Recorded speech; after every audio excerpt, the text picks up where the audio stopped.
Nicely done by Safi. Just clips this away. Nice safe shot to play inside the power play with all the fielders on the leg side there, inside the 30-yard circle. Couple of bounces. That's it, clonks into the stronger together banners. That's what they've got to be here, stronger together. Should have done better here, the bowler, Karimi. That needs to stop this. It's a single.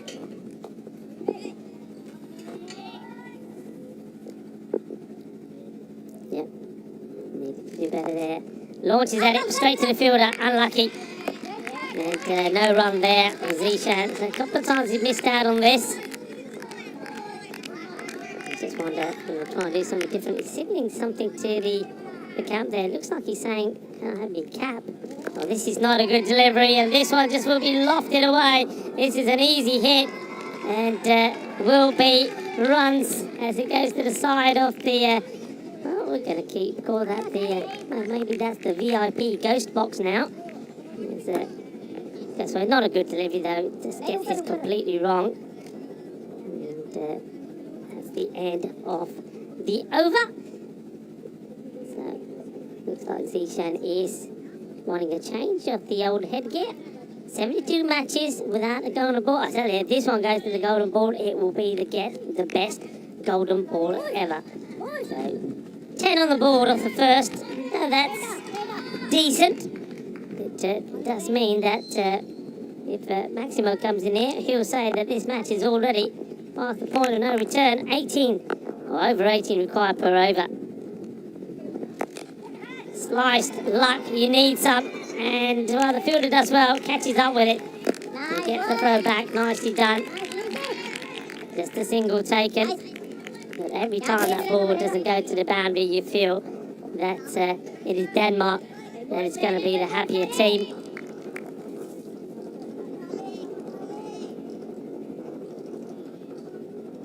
So an Aslam.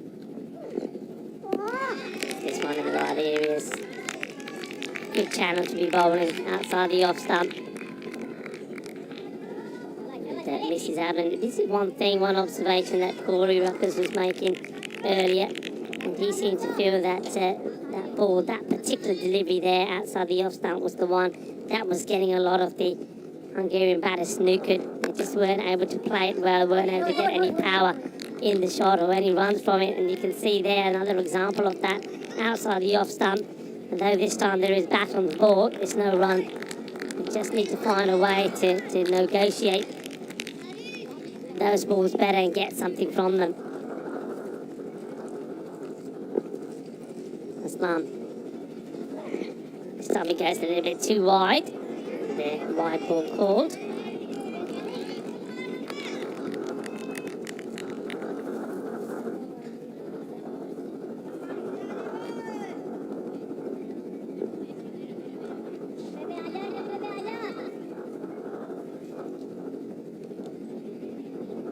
Zishan wants to go big. Oh, well, this one has got him in the goonies, I think. Well, that one, check the furniture, because I think it's all over the place. Ow, ow, ow, that's going to hurt. And, well, this is not a good look. And Mr. Maximo, when you come in at the right time, I'm glad he's got some good protection there. Ouch. Why are all the men in the fan zone here crossing the legs? Well, to be honest, I thought it hit him a little bit lower than the goalie, so if that has hit him, then I'm impressed. It's, well, there's Corey. He's just discussing a few things. Of course, we all remember that moment earlier in the season. This one goes straight through him as well. So, Zishan just a bit off here. And Hungary, I really think they're cooked. But I think they do need to get as many as they can to avoid getting blown away, because net run rate could make a difference later in the week if they can get something going. Yeah. What was that, Corey? Was he being given a job in the merchandising tent? Is he trying to sell some of the gear? Hey, listen, there's some good gear down there as well. Up in the air, doesn't get this right. It's an opportunity, and it's been taken. And, well, the talented Zishan Cookie Hill doesn't make any impact here. Maybe still suffering from the blow that caught him you-know-where. But he has to give way, and he goes for a disappointing 5 of 8 deliveries. Yeah, Zishan was broken. Then he was dismissed, wasn't he? And, well, Hungary, they just cannot get going in this tournament. They lose their playmaker for just 5 off 8, and after 2 overs, it's 12 for 1. Yeah, well, that man there taking the catch, hasn't he had a good day? Sanjeev now holds on to the catch that gets rid of the, well, can be very dangerous, can't he, Zishan? But just not happening for him or his team at the moment. And Aslam picks up his wicket. That'll do. So, Sanjeev T, can't keep that guy out of the game either, can you? I suppose the only thing good about that innings from Zishan was that when he got hit in the box, it was a slower ball. Anyway, here's Zima's deploy, who's going to come out. It's always a brighter way. There's always... Hey, There's listen, always I a really silver like the lining. bowling of the man who's coming to the bowl here now, Shakil Zeb. I think he bowled really well. Bustles in, doesn't he? Edge gone. Thank you very much. And there's another ball in that outside the off-stump corridor. Has a big swing at it. Okay, sometimes you can get lucky with those. But, well, when it's a day like this for the Hungarians, when very little has gone your way, that's what happens. So here, Safi, he joins Zishan. Both openers depart before we're really doing anything much. He goes for 6 off his 5th delivery. Yeah, so they decided to put Safi up the top. I thought they might open with deploy, but they decided to go with the 2 right-handers. As it is, neither of them particularly effective here. So yeah, this is where you take your eyes off the target and you just pretend you're batting first. This is what my strategy would be in tournament play here for Hungary, because I don't think you're chasing this down. In fact, I know you're not chasing this down, but you do need to try and get that 100 plus, ideally 120 plus. Save that net run rate, because one of these teams will be eliminated at the end of the week, and if they're tied on points, the net run rate is the factor which will split them. Here's Mars Baiji, who gets another opportunity with the bat, and the only time we've seen Mars hit the crease, it didn't last long. He was out very first ball this morning, so let's see if Mars can get something going here in a tough situation. Yeah, he's been in good form. I mean, looking at some of the performances that he's made for his club side. I mean, Corey was telling us about a quick fast 60 he made just of around about 20 deliveries. Yeah. So if he gets going, we know he can. And he can play shots all around the ground as well. That was in kind of like a practice match they set up in these conditions. I think he hit 60 odd with 9 sixes. Yeah. And so, yeah, Marzi hasn't really had a go yet. Just had the 1 ball. Let's see what he can do to Shakil Zeb. Well, they're asking the question. No is the shake from the umpire. And then comes the shy at the bowler's end. But this one, well, let's have a look at it again. Is this height or direction that the umpire's decided on? It's certainly worth a shout. For me, it was impact outside the line. Actually picked up a bit of a double noise in my ears as well. But I think he's pretty much gets outside the line here, maybe. More height. Give me a bob each way. It was climbing on him as well. Yeah, that's height, yeah. Good call from the umpire. Good decision. Oh, Marzi. Too close to comfort to a king pair, if you ask me. But anyway, doesn't have a run yet, because that was given a leg by. Here's Zemus for the first time, facing up to Zeb. Oh, chance here, and a direct hit, and Mars Baji would have been in trouble. He's struggling here to get to the safe end. I mean, I thought he was going to have to dive to make it safe. I think he probably would look direct hit. That ball's already gone past the stumps. He would have struggled. It wasn't a great throw because it bounced short, slowed it down. Marzi, he's always been out 3 times in only 2 balls faced. That's not a great start to his day. He's only faced 1 ball. It's a run to get to the other end when he got strapped on the pads, and now it's a run to get back. Well, now he says, hang on a minute, I'm just still out of breath. Give me some oxygen. He says, sorry, that's good manners. Bowler says, no problem. I want to get you out now anyway. Zeb, 1 for 1 off half an over. Well, he gets enough of this, and this will go all the way. 6 runs, that's more like it. And just losing his line slightly. That's Zeb goes down the leg side, and Mars Baji, he's off and running. Yeah, it's a good shot. Gets middle length and gets under it. He's not the tallest, Mars Baji. Had a pretty good ECS back in 2021. We were in Hungary at the Sudliget ground, just north of Budapest. He'll feel a lot better after that, his first runs of This is what, I think you're absolutely right. I mean, somebody like Mars Baji just needs to be thinking about getting a good knock in here. Oh, wow. This is, well, what a delivery this is. Well, he will be caught offside. I mean, he banged this into the net. I'm not quite sure what the plan here was for the bowler. He tries to pull out, but he can't. But he's bowled it, so it's got to be a ball. So the thing is, Marzi's pretty clever here, because if he hits this, it's not going to be a no ball, because it's a wide for over his head, right? That's right. Wow, that was crazy. Yeah, But I actually genuinely think that Zeb tries to bail out of bowling, but it was too late, and he delivers it. Well, Zeb shouldn't be feeling any pressure. And this one is in the areas that we've talked about, really. I think you could get a good ball in there. Just, well, either a full length or just short of a length outside off stump. It's one that the Hungarian batters have struggled to get hold of, and you can see even Mars Baiji here completely playing the wrong shot here. This is where you're looking to cut or guide the ball. Yeah. Look, there's a big gap there between third man and backward point. That's where you'd be looking to guide that ball You get a to. little bit too leg side conscious sometimes, Baiji. Back onto this. Wicketkeeper Right. comes across. We'll have a go. And then, well, where's this going to end up? It's well blocked. Well done. Good backing up. Yeah, again, you see, just practicing his shot there.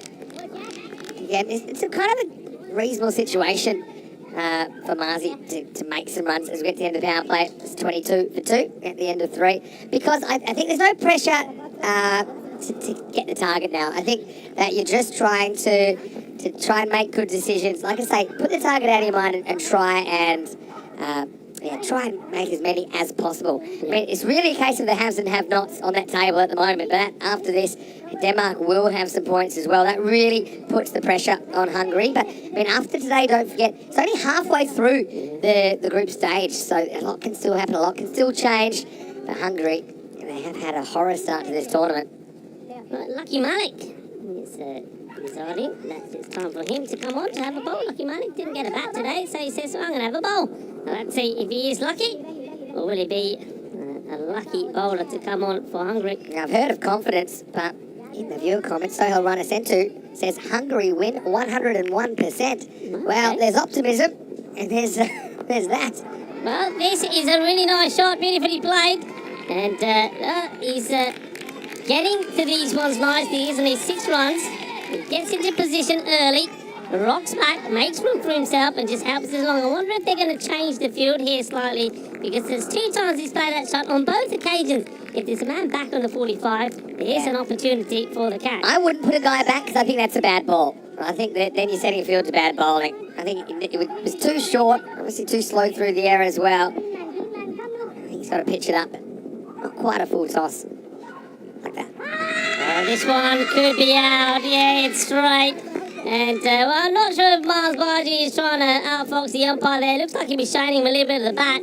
But I don't see it myself. I think this is nice and straight. It's a good comeback. He takes the pace right off it, keeps it straight. Baiji goes down, looking to play the sweep shot, gets it wrong. And I think this, you'll see, hits him clean from the front. If he hasn't hit this, which I don't think he has, it is stone dead. I think it turns down the line. It's just a poor shot selection, really. I think try and hit this across the line. This is the kind of ball you can also hit down the ground. Yeah, that's it. It's out for me. Back hip. No bat involved there at all. And you see, Baiji, he tries a cheeky one. And the umpires, well, you don't outfox our men in black. You're gone. Maybe he was just pointing the bat at the umpire, saying, good decision. Anyway, Marzi looks down at what he wished he'd used. Instead, he used the back hip. And he's got to go for 13, 2 maximos in there for Baiji. But at least he gets his first runs in ECC cricket. It's 28 for 3 in the 4th. Yeah, but I go back to what you were saying, and I think this is something that all the batters that come in here now need to be thinking, yeah, you know, you want to play shots, but you don't want to play suicidal shots where you're going to get yourself out. Use this as an opportunity to get yourself into form, ready for the second part of the group matches. See, there's a lower risk shot there with the same outcome, which is you can get down, you can drive that ball straight. It was on middle stump, it was pitched up. Yeah. That's what he needed to do to get under it. And he just kind of hitched his wagon to that slog sweep. And unfortunately, he has to bolt. Lucky Malik. He wasn't lucky with his first ball. That was pumped to the boundary for 6 runs by Baiji, but he does get his wicket. And I think this is where a batter that's prepared to use his feet and come down and hit straight would take on Malik. Just like this one here. But when you're going to hold back and swing like that, there's always a chance. Goes a long way up in the air. Catch beautifully taken. And just like that, Lucky Malik takes his second wicket. You've got to use your feet. You've got to come forward and hit the ball straight. If you go across the line like this, you're going to get into trouble. And Abhishek Katsipal, well, he comes higher up the order. But, well, unfortunately for him, he has to depart. Yeah, well, horror game for Katsipal, really, isn't it? Because now he goes for a second ball globe.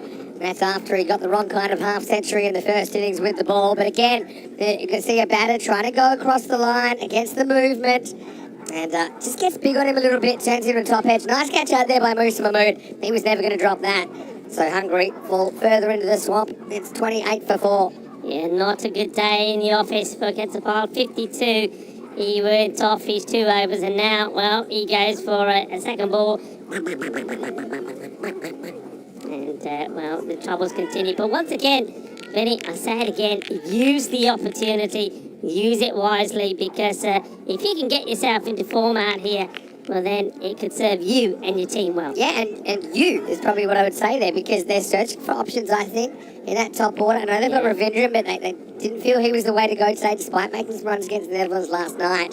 Zishan's misfiring all the time. There's got to be a point in time where you think of another option at the top, at this level, I suppose. But Zishan, he does dominate domestic cricket, but maybe they could use him in a different way, perhaps in the middle order. I mean, but when you think back, I mean, it was only yesterday morning when Hungary played their first match against Finland. They had Finland in all sorts of trouble. Finland put a great partnership together. They scored 70 runs in the last 5 overs to get themselves to 96. But Hungary were on top, and then with the way Hungary batted, and remember Zishan when he opened, he was smiling, he was hitting the ball all over the place, he was playing the trick shots, and you just thought, Hungary they look classy, they look like they're going to do it easy, and then all of a sudden, he was out, they lost a few wickets, and ever since that moment, they never looked the same again.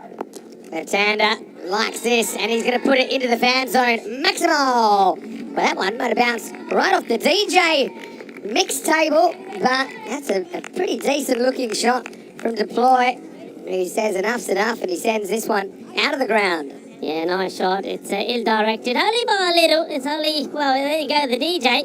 Well, he's taking evasive action. And I don't know which song you're going to play to that. Well, there you go. Some of our viewers on the chat may find a nice tune for the DJ to play to that one. That's almost knocked him out. That's true. What's it, MC Hammer?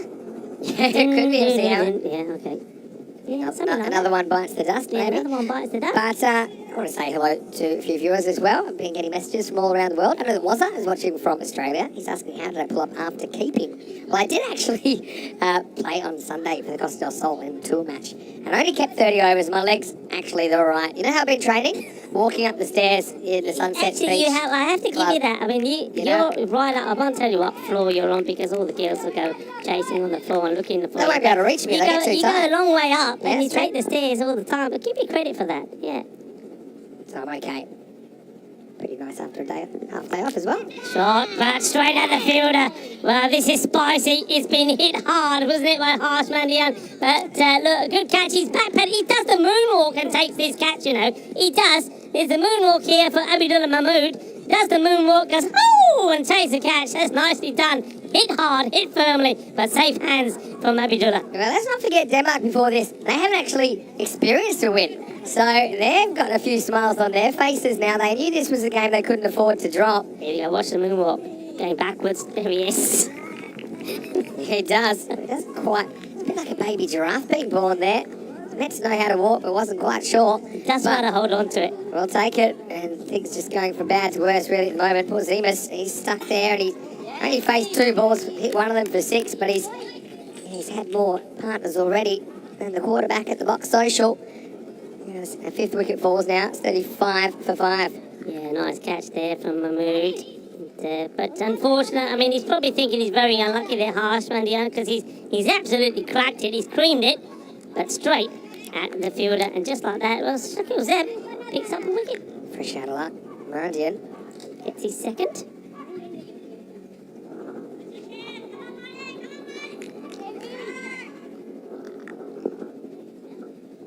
Here we go with Zeb hunting more. That's an ugly shot, isn't it, being played? And, these are good batters. They are. It's just all about the situation they're in, isn't it? It's a rock and a hard place. Hey, listen, but come on. yeah, You played at the weekend. You know you're dying to that because a lot of the viewers that follow you and that know us and follow us will know that you were on how many stumpings and you were searching for 2. Come on, tell the story after this ball. I would love to. Okay, and go on thank then. you too. I think Zeb wants to hear the story. All right, Zeb, come here. Come on, here's the story. Go for it. No, it's in my senior career. I'm stranded in the 90s when I retired of stumpings, and I've played occasionally since then. I was on 98. I'm on 99 now after the weekend. I got 1. So anyway, stay tuned. And I think I'm playing this weekend. And let's just say the team, to be very, very fair, that we played, and we played against the Woodcutters, who are from Edinburgh in Scotland. They were brilliant, but I kind of already noticed when these touring teams come out, they normally play a Saturday and a Sunday match, right? And they'll come for the weekend. So it's from the UK. They're enjoying the hospitality. Yeah. Let's just say they fielded for 10 overs, and I've never seen a more dehydrated team. And I've seen Test cricket in India. I've seen cricket in the UAE where it's 50 degrees. These guys were pretty much half dead because I think they had a big night. So I've learned to play them on Sundays if you want to pad your stats. All right? Well, this is pretty well, and this goes all the way. So he finally does get one out of the middle of the bat. That's well, after swinging from the hips and swinging like a rusty gate a couple of times, this one, the captain does smash out of the middle. 6 runs. Yeah, banged that one, didn't he? Chance for Deldo's batting pretty low here. Skipper. Haven't really seen Kuiper bowling too much. He actually was a pretty effective bowler earlier in the year for Royal Tigers Budapest in the ECL. Even for Hungary last year. Better delivery from Zeb. Good comeback. He's able to play about with the pace, isn't he? Just holds this one back slightly. See a nice shot there of Nilkesh Patel, one of our umpires from Barcelona. He's out there with Andrew Elliott, a local umpire. Umpiring has been great. Shout out to the umpires, match officials, led brilliantly by Rob Kemin as well. You've been outstanding, the umpires today. 2 men out there, and Sullivan Saeed and Shub Navjot Singh. Well, this one is a bit of a nothing shot. I don't know what's happened here. Well, deploy, I think he decides to, he changes his mind. He's got a shot in mind, makes a change, and then ends up playing a nothing shot. Just hangs the bat out there. It takes the edge, a catch is taken, and just like that, Shaquille Zeb has picked up his 3rd wicket. Yeah, well done to Shaquille Zeb. But yeah, that's exactly what happened. He had a plan B, and sometimes coaches will talk about a plan B. His plan A was he wanted to get across and ramp this leg side, and then his plan B was I'm just going to deflect and try and find that gap. But you see, he gets too much of the bat on it, and it just hangs up for a simple catch. And pretty easily taken there, wasn't it? Yeah, nicely done. Nice catch taken. So, yeah, unfortunately for Zemus, he's not able to bring it. Although I think he's been one of the better performers for Hungary today with the bat, but he's going to have to go for just 7. And they are reeling at 42 for 6. Yeah, it's not the response that they wanted. It's not the response, to be honest, that I was expecting. I was expecting to be a much more positive display. I know the chips are against you. I know it's very difficult to pick yourself up when that many runs are being scored against you. But you need to see some fight, and it never happened. Well, this man who's coming out now, Hemitash Prashar, he's a good all-rounder. We haven't seen him bat that much, but I do know that he is more than capable. So maybe it's an opportunity for him to get some runs on the board here with his captain out there in the middle. His legs may be really effective in the last 24 hours. Abtesh, get off the mark. In fact, that's Delda, pardon me. He'll move to 8 with that, so Abtesh will be facing up now. Of course, left-hander. Yeah, I got a feeling the way Prashad, the summer he's had, I'd probably have him up there somewhere. I feel like he's top 4 material for me. I just think he throws another left-hander into the mix. So yeah, just a long way down here. Let's see if he can deal with Somi. Oh, well, deal with this, he says. This is huge. That is a mammoth shot. Well, this is what we're talking about. And Prashad, well, he probably hits one of the biggest ones on the leg side today. Well, it's the Denmark boys are appreciating that one as well. He's absolutely smashed this. Well, Exhibit A. And look, remember what happened last night when Hungary, they were none for, and they were ahead of the game against the Netherlands, but this spin away from the right-hander got them in a mess. So They really could have used left-hander. They had Deploy who came out late in the piece. And Prashant also came out late in the piece. But it was too late, and those overs had been burned. Yeah. And that's what Prashant thinks of the leg spin of Swami, who's been pretty good so far. Well, Swami. He says you're not worthy All right. to Prashant. I've got a ball back. It's not the same one, but I've got a ball and I'm ready to have another go at you. This one, well, I can't believe that it's missed. I'm just wondering if this is a chance for a stumping here. I'd like to see it side on. I don't know if he does take Might be an himself edge. out Is there of an edge the on crease. this? Maybe not. Why is he signalled? I don't think it really goes anywhere. I don't know if we get a look at it on here. No. The old 2 foot behind, tough to get stumpings that way. Maybe you can get them jumping. Swami. He's got a smile on his face. Yeah, why shouldn't they be smiling? Denmark looks like they're going to register their first victory. This is defensively played. You can see Dildar is trying to get to the other end as well. Kaba Dildar, he's going to be, of course, as disappointed as anybody, the captain. He knows he's got a squad of good players, but for now, they're just not performing. Hit big! Well, Shaba, manos arriba, arbitro, porque eso es 6 carreras. And Cavadalda, he does hit this and he hits it hard, finds the middle of his bat, and this is sweet as a bowl of club jumbo. Big hit. Doesn't really turn this one, kind of slides on. Pretty good shot by the right-hander Delta. So, one more ball. Let's see if he can get the revenge. The bowler saw me. And this one is, whoa, yeah. hang on a minute. Oh, yeah. Hang on a minute. What is this all about? Well, Oh. he tries with the hands and You missed he it. flicks it and then he still thinks it's going out and then he gives it a clonk to keep it inside. I think this is fine, although I've no idea what his other foot is. They scramble an overthrow there as well.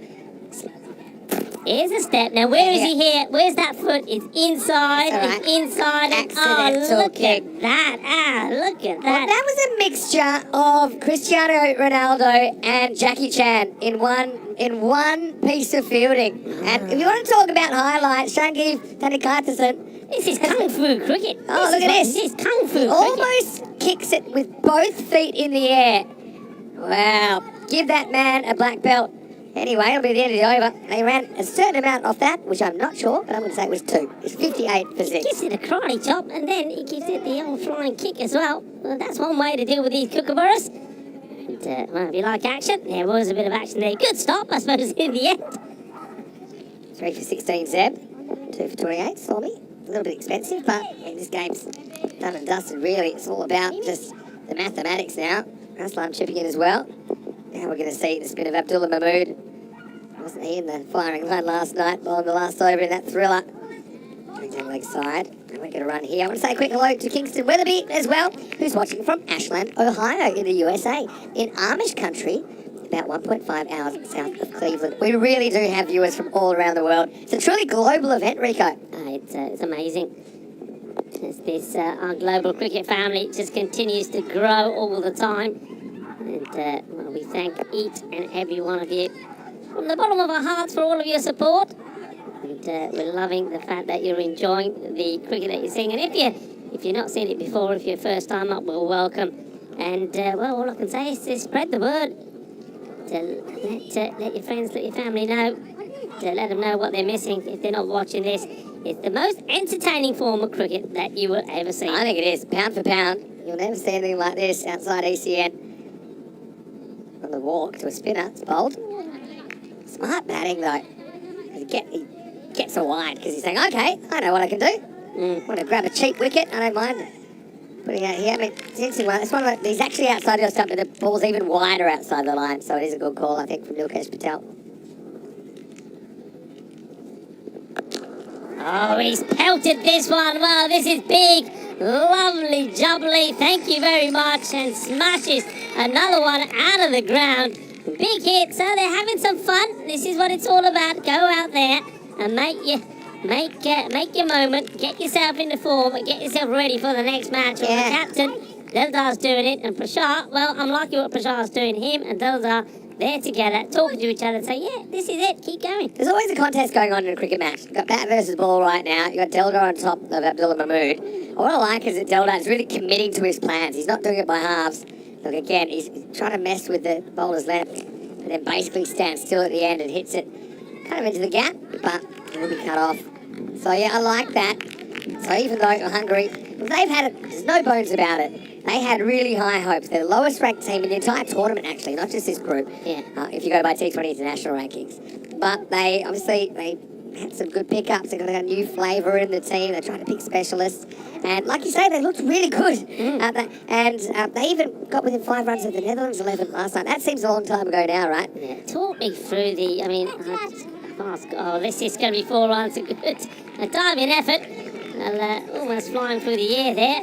Not able to stop it, so that's going to be more runs. That's all in there. But yeah, talk me through the atmosphere here yesterday during that match. It was quite incredible.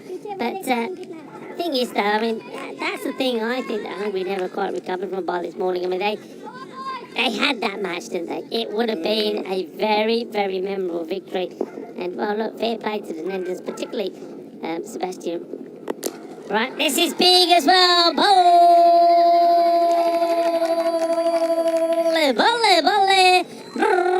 Kinna Sona.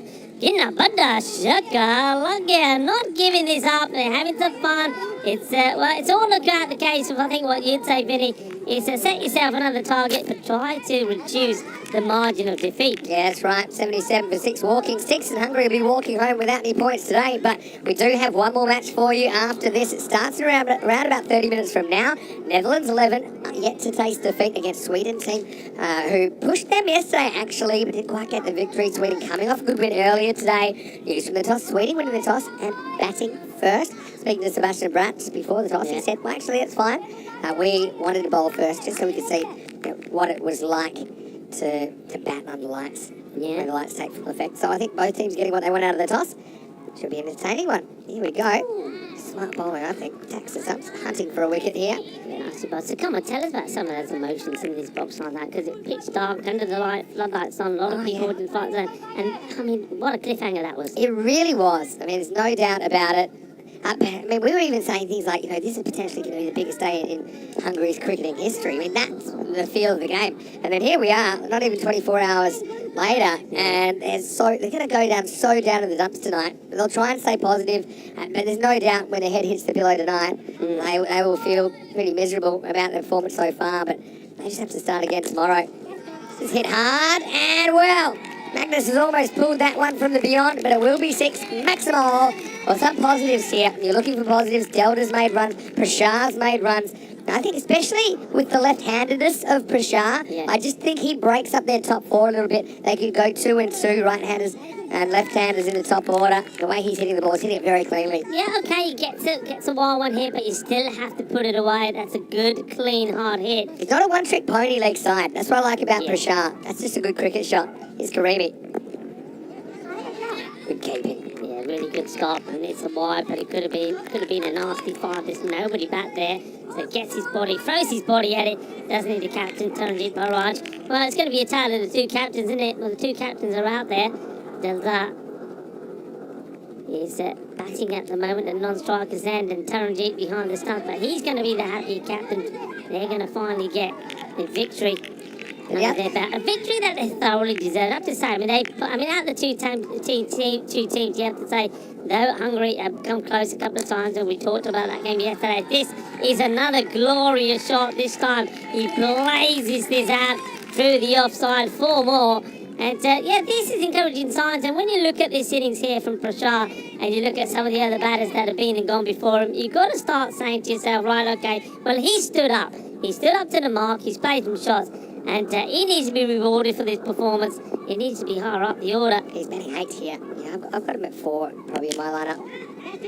This one will be 1 bounce and fielded. So it's going to be a good evening for the captain behind the stumps there, Taranjit Barraj.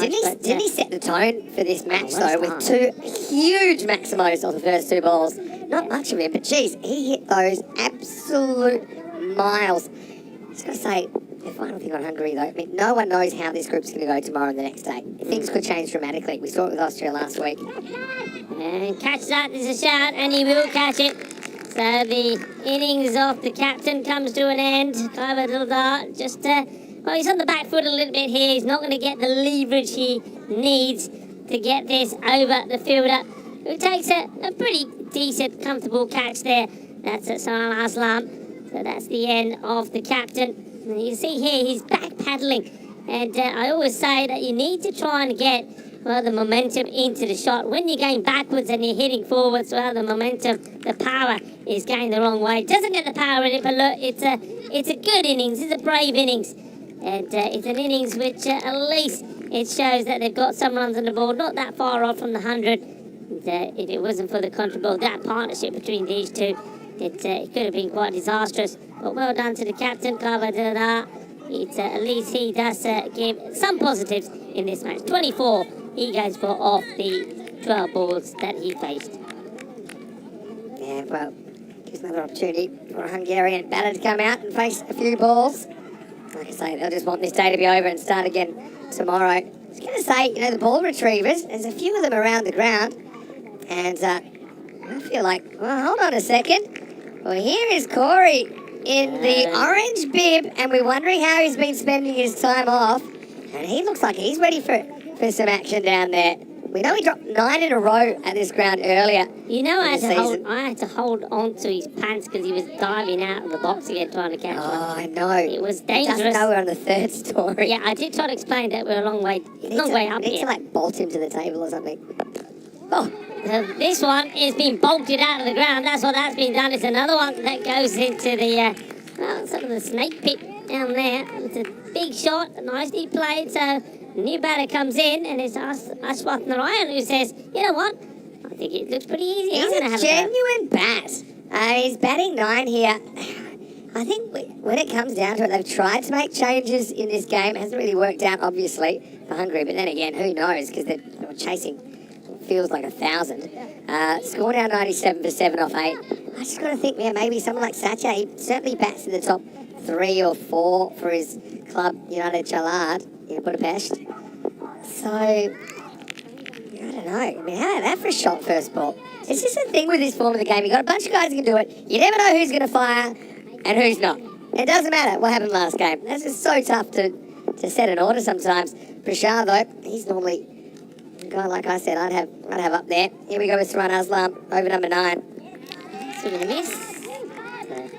Aslam has already shown, I think, us in the first 2 days that he's going to be quite a key player for Denmark. I reckon Corey's a chance. He's a deep mid-wicket to the left-hander here.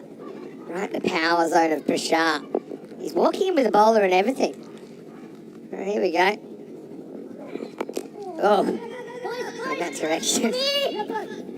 I would love to see him get one. Anyway, Rico, I know that you're going to head back to the Sunset Beach Club after this. Yeah, pretty good day. You've seen some entertaining cricket. Obviously, the Finns have been flying, but then for the first time, their wings were clipped, weren't they? We've seen Hungary just have a day to forget. We've seen the Danes be really impressive here. Netherlands got it done again. But maybe had their moments where the other team worked into the game. Pretty interesting day on day 2, hey? It'd be interesting for me to look on to that match, the last match today, just to see if Netherlands can keep the momentum that they started with the bat. They certainly saw some really good batting. And Zulfikar, he certainly looks the part. Oh, he's such a good player. So you know that Zulfikar, these Zulfikars, they're triplets. Yeah, Corey. They're triplets, and they have an older brother. So sometimes there's 4 of them in the team for Punjab Rotterdam, which is their club. So when I was there in ECS cricket in Capella in Rotterdam earlier in the year, I'm not sure. I think we did have all 4 in the team once, but yeah, imagine that. And yeah, really lovely guys, lovely family. Obviously, testing themselves at the highest level of cricket now as well, representing the Netherlands. Firmly hit, and it stays hit. What a good shot this is. It is such a good shot from Prashar. That takes him into the 30s. And, I'm telling you this, from what I've seen already, this guy should not be batting at number 8. When you look at all the troubles that the batters above them had, like the Safis, even Katsapan and Harsh, Well, I think he's left-hander. He's got to be used more. I'm going to make a big call in a second. Firmly hit. I'm going to go for a big call. If you do something dramatic, if you're hungry, they've tried to change things. I wouldn't have Zishan opening tomorrow. I wouldn't have Zishan opening. I'd go with someone. They're getting off. Okay, apart from that one game against Finland, they've had bad starts, and he hasn't been able to cope with what's been thrown at him. Yeah. It's a big call. Okay, That's so who are probably you thinking? Here we go. Put you on the spot. give you 6 options. But I mean, you look at someone like Ashworth Narayana. I've obviously got Ravindran as an option as well, who can come back in. Yeah. You've got Delta, there's another option. You've got a lot of options. It seems Deploy you could put up there. They talked about that today, but they didn't do it. There was a chance there, caught a ball, it was troubling. I know that's an interesting one. It's not a knock on Zishan at all. But, sometimes I think in teams, there's certain... Zishan seems like he'll open no matter what through anything. Yeah. And, we saw something similar happen with Dylan Stain last week. It was just... out of sorts. I don't think Zishan's been as bad because we saw him have that good start yesterday, but since then, he just seems like... out of sorts. I don't think Zishan's been as bad because we saw him have that good start yesterday, but since then... he's the opener. I think he's made runs. He's scored that 50 against the Netherlands. So I think he's... Oh, wow. Yeah. Ouch. There this we go. is nasty. Hopefully this is I hope just he's a slip. okay. He's gone down here. Oh, I hope he ain't twisted his ankle too bad. Well, he's taken... That's good. He's taken his time getting up. He slides. He goes down quickly. And, well... Oh, no. Well, I mean, the way he's walking off, he's not interested in bowling this over at all. And why would you really? Yeah. In this situation. But, it's a shame for Christensen.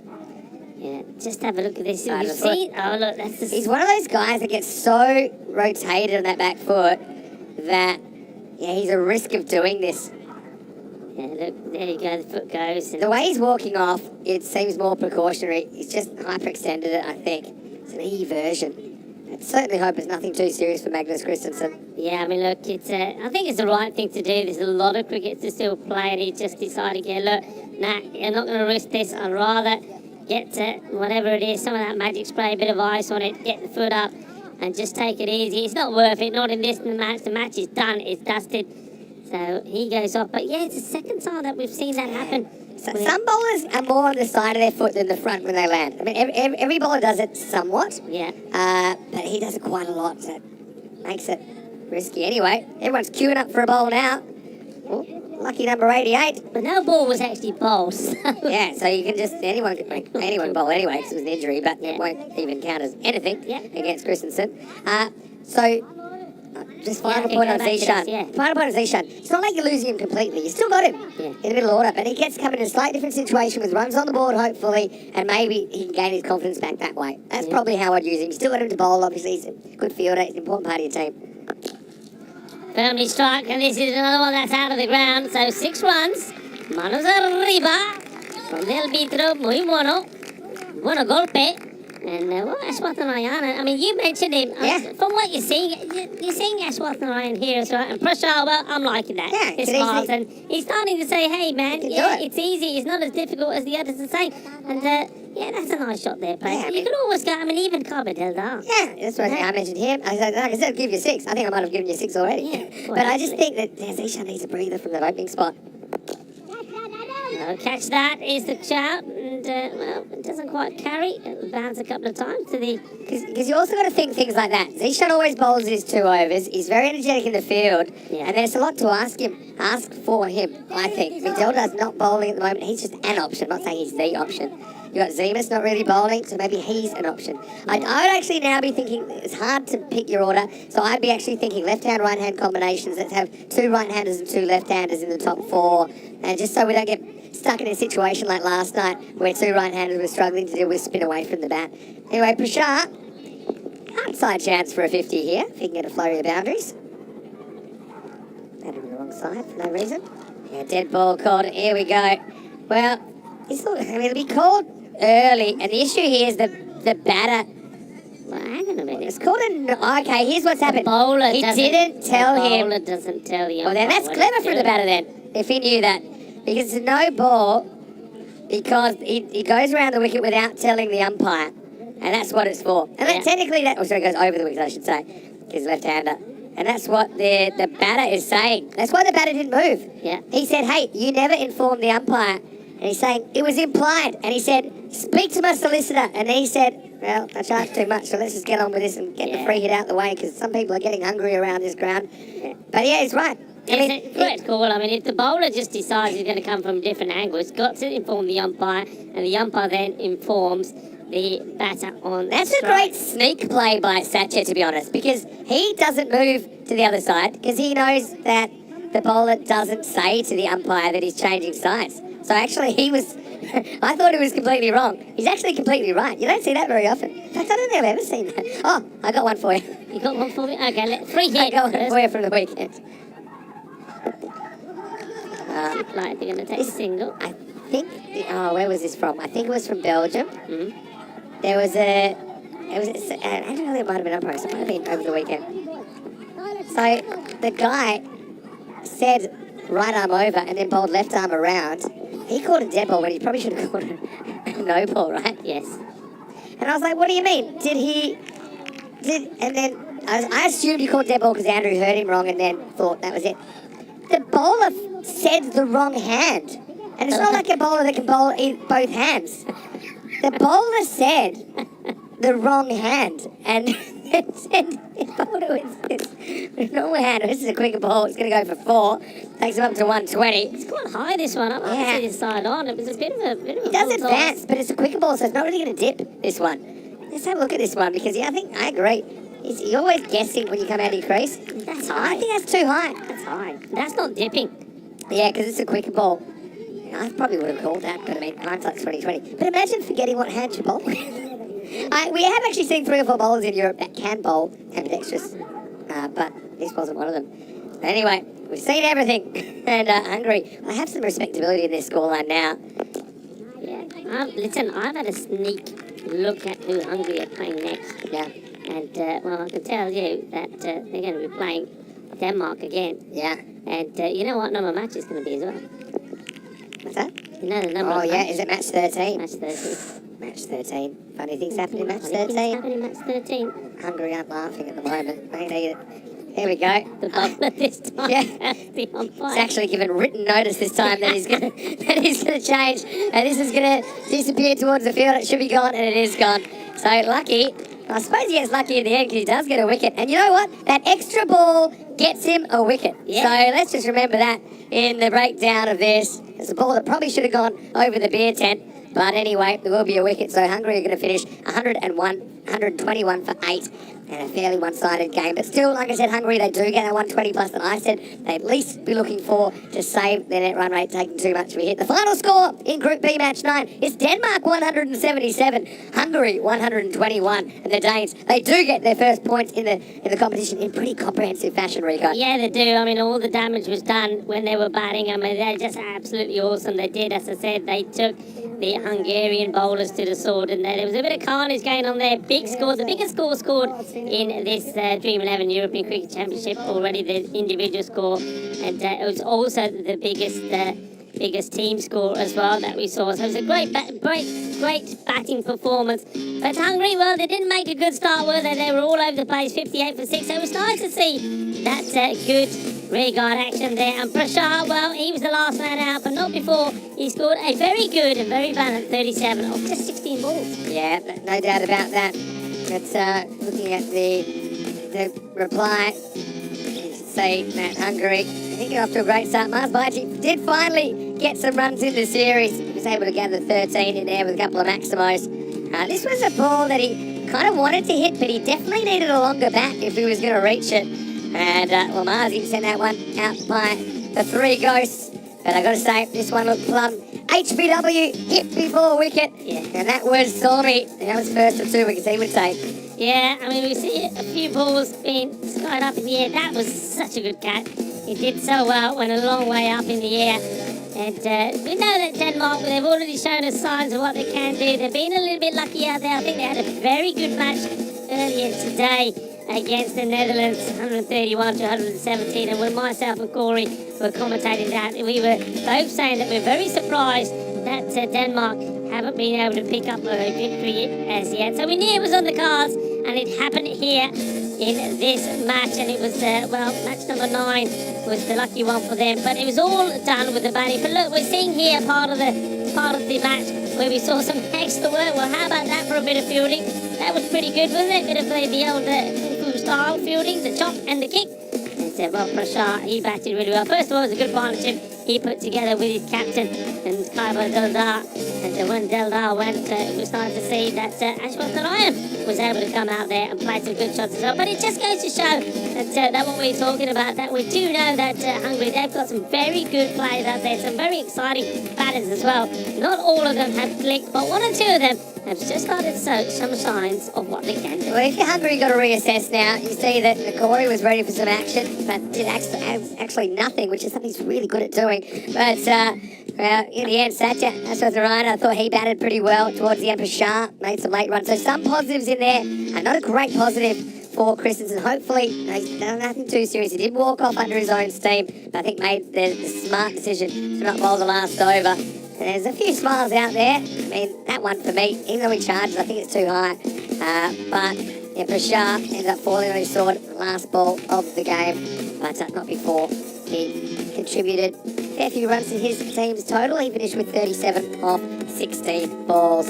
So yeah, back to the drawing board for Hungary. Their path to the finals now is they've got to win, let's say, 2 of their last 4 games minimum, and they have to try and win well, because I think after that, what's that, 56-run loss? That's not good for your net run rate. Looking at it, you can see that not too many did much up the top 5, 6, 7. And, it was Denmark in heaven, the lower order, doing the job, and bringing some respectability. Delta with 24, Prashar with 37, and Ashworth Narayan with 20 not out, all with pretty good strike rates, 200 and above. As far as the bowling went, well, it was always going to be one-way traffic. You thought Zeb with 3 for 16 was pretty good. 2 wickets for Salmi was a little bit expensive, and also wickets to Karimi, Aslam, and the final one down the bottom went to Lucky Malik, who got one off the last ball of the game. Weird one, how he went round the wicket, or went over the wicket, I should say, changed sides without telling the umpire, but that extra delivery does get him a wicket. And the wicket. Look, Rico, I want to say a big thank you to you, because I know you're heading back to Sunset Beach, but you will be with us tomorrow. And well, how did you see day 2 from your perspective? It's a fantastic day. We saw some good cricket. It started as a low-scoring game, didn't it?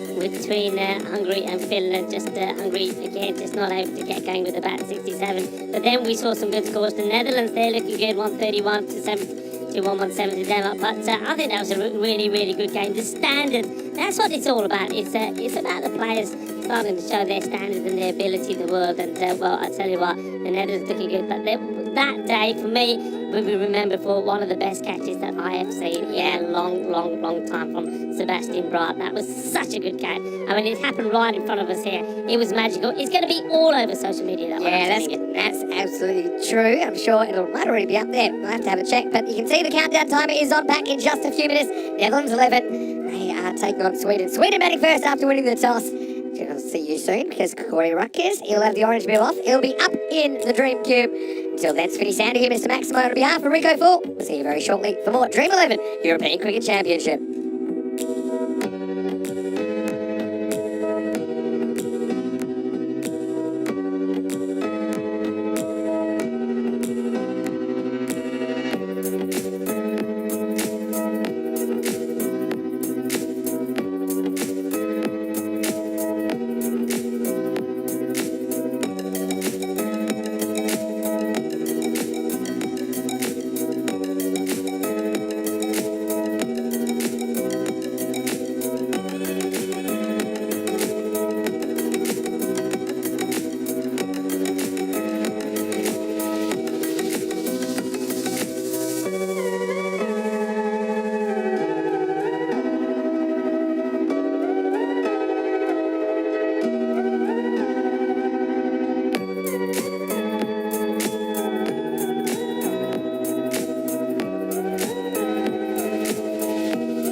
Hello.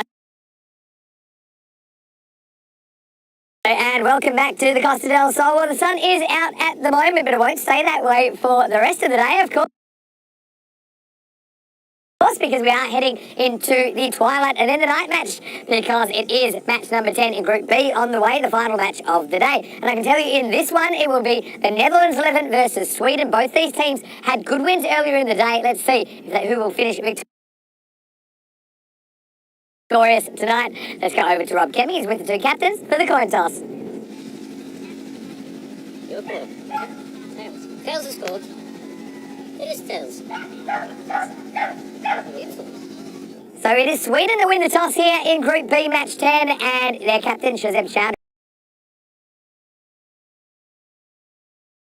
Mind that, I think that teams have struggled to chase against this Netherlands 11 attack, so Sweden will take the opportunity to get some runs on the board. We'll have to see if players like Sher Ali can handle the heat from Kingma early. But having said that, I don't think the Netherlands 11 are too bothered by bowling first. Just speaking to their captain, Sebastian Bratt, before the toss, he said he was pretty keen to bowl and experience that, because we all know that the final later this week will be played under lights. If the Netherlands 11 do make that, they'll at least have that experience of having done both. So only one of these teams will get 2 wins out of the day. Which one will it be? Well, we'll have to find out. Corey Rucker's in the commentary box as we get ready for the start of the final match of the day. The lights will be on. We'll see who's home. Corey, it's over to you. And I can tell you, Sweden, they won the toss and they're batting first. Thank you very much, Vinny Sandu, and it's great to be back in the comm box for this late evening fixture between the Netherlands 11 versus Sweden. Those pictures on your screen right there, the gorgeous Car-tam-a-Oval in Andalusia. What a beautiful part of the world this is. And the mountains in the background, gorgeous backdrop overall. And looking forward to seeing how Game 5 here today goes.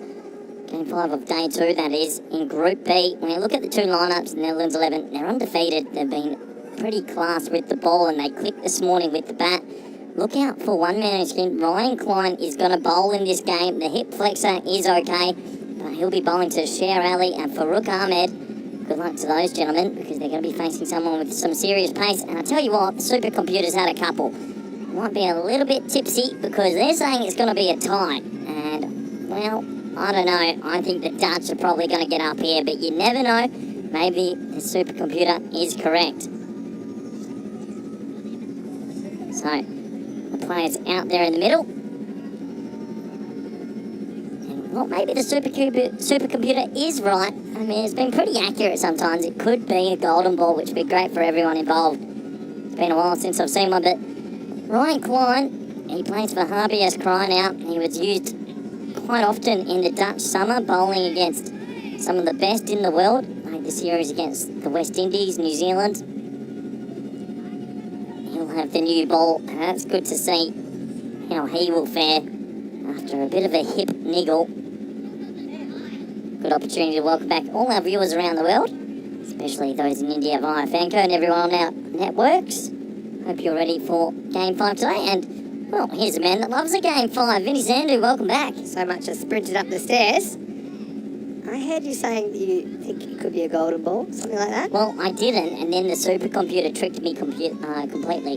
Would this be because it's your game in the golden ball sweepstakes? It is my game. It's a friendly little thing that we do, Corey, myself, and Rico. Let's wait for Klein, who is getting a ball here in the very first over. And he does it without falling apart, which is a good start. And just a little single from Farooq Ahmed. Now, these two had a proper barbecue earlier. Farooq Ahmed got run out first ball.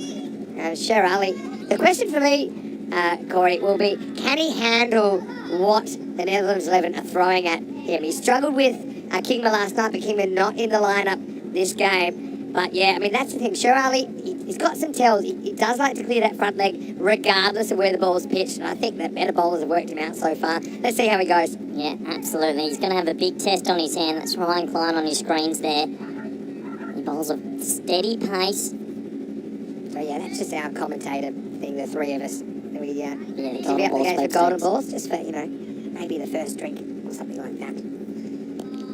Yeah, you've had a pretty close call. I know that you're pretty depressed. I mean, I was dancing with the Finns last night. Do you know why? No. Because I knew that was your golden ball game. And so I actually yelled out, "Come on, either team," before the last ball. Stay completely neutral. Not bad from you. They needed one to tie, 2 to win. Anyway, I want to hear how your day's been, Corey. Well, it's been eventful. I've been sitting around the grounds and sitting with the Dutch for the last couple of hours. Well, I think. Yeah, so Luke saying in the chat, Hungary nearly did it under lights last night. Can Sweden push the Netherlands and hand them their first loss of the tournament? He wonders. It's gonna be tough, isn't it? They're going to need to get to 100 odd. Yeah. If they can get to 100 odd, then potentially anything under that, you'd imagine this strong Dutch lineup would canter to a victory. I know that Sebastian Brandt was pretty keen to bat second just so he could experience batting under lights. Full toss. Wasservat handles it. And if Klein wasn't already injured, he almost gets another injury there as that ball was horned in pretty hard from point. Yeah, nice start for the Netherlands though. No boundaries just yet. They've had a couple of hours off just sitting around and enjoying the games. They had a few things to catch up in. This is cut away. And, well, it gets on the full to the fielder down there. And that's Floyd. He had the cowboy hat on. Yeah, I think he's surprised his carry so far off the bat. That was a real hand stinger. And Sher Ali has dropped on 0. Well, that was a tracer bullet. He hit it so hard and so flat. Deep backward point. Well, Floyd's one of the better fielders in the Netherlands setup. He'll be super disappointed to drop that. Yeah, I mean, it's a tough catch, but I think it's one that Clayton expects to take. Nice looking shot. Some bounces off Klein. It will be the end of the first over. So, bit of everything first up. And Sweden just get 2 runs though. It's 2 for no loss after 1. Yeah, I have to admit, Vinny, I do enjoy this evening fixture. We look at some of the statistics for both sides, and this is why, for Sweden, their top batters, S. Ali, so important. He's already striking at 200 and 100 runs over in the comp. And, well, the bowlers for the Netherlands in the bottom left of your screen there, Clayton Floyd, 6 wickets already. He's already got the MVP watch once. He'll be wanting another one. Sebastian Brandt, he's been very good as well. 4 wickets, and he's already made 50 runs in the comp. And best catch of the year? Probably one of the Right better up ones there. you'll see. Where were you when it happened? I was in the fan zone, already rocked in. And, yeah, I mean, it was quite incredible. I think I said to you when we got a chance to chat in a short break that he didn't go zombie style, turn and run with the ball. He ran running backwards, but it also meant he had no idea where the boundary was. Yeah. We've actually seen fielders clonk into the fence doing that because they run out of room. But, yeah, it's certainly a moment of the tournament so far. Here's Ollie Ellenbus, who's going to bowl over number 2. I see him getting a bit more of a roll this year compared to last year. In the air, and this is gone. Ellenbus rocks him, puts in the slot, and Sher Ali makes it disappear. Abracadabra, the first 6 of this innings. Maximo time for Sweden. Yeah, this is why Sher Ali is so important to this Swedish lineup. That's a good shot. I mean, it's a full ball, but you still got to put it away. 6 runs. Minnie, why does he have 786 on his back? Yeah, I can tell you why. Okay. That in the Islamic culture, there's a passage in the Quran. It's quite a key passage. And it's significant.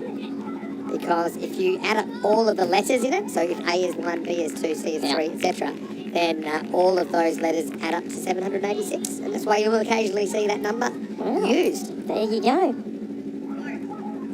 Obviously, feels it brings him good fortune. What was your number when you played? 23, my birthday. You were 28, your birthday. True story? True story. Is that also the pin of your... And we will not be entering that stage. How do you know that? I know a lot more than you think. Anyway, let's get back to the action. Here's Ellenbus. This is Corey Darts to his statement to check any disputed transactions. We'll see this one. And it's just knocked out to leg side. Well, it's actually well played because that swung back in late. A bowl from Ellenbus. Yeah, it is good to see him get more of a role this year. Trusting him with the new ball, but yeah, I do think if Kingma was playing, it would be Kingma. Do you think, I mean, Luke's saying is Kingma dropped or rested? I think it's just a rotation thing with Viv. Definitely not dropped. And has he found his glasses yet? That's my question. That's a bit short and smashed. And the margin of error at this level is so little. And in the end, you see Sher Ali, he loves it here, and he goes Maximo into the jungle. Yeah, nice shot this. I mean, he loves banging it in, does Ellenbus, but he gets every piece of it. Sher Ali, when he hits it, it does stay hit. 2 sixes in this second over.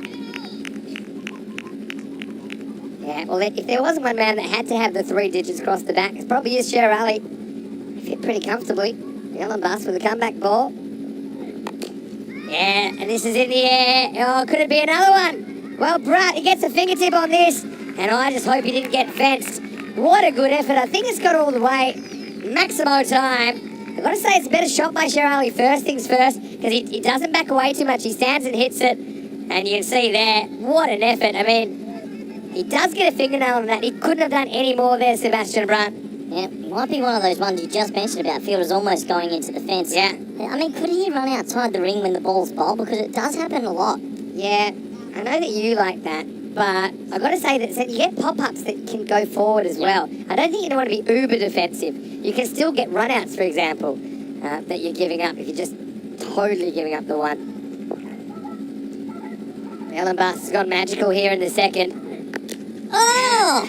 Vinny Sandu, that is absolutely massive. He got every piece of that. Maybe a little bit more height than distance, but 4 sixes in the over. Yeah, it was a trip to the driving range with Sher Ali, really, because Ellen Bass gets it wrong to him. It's exactly what Sher Ali is looking for, and that's exactly what he wanted to happen to that ball. Sails out of the ground, Maximo time, into the second over, 28 without loss. Question, Vinny. Go ahead.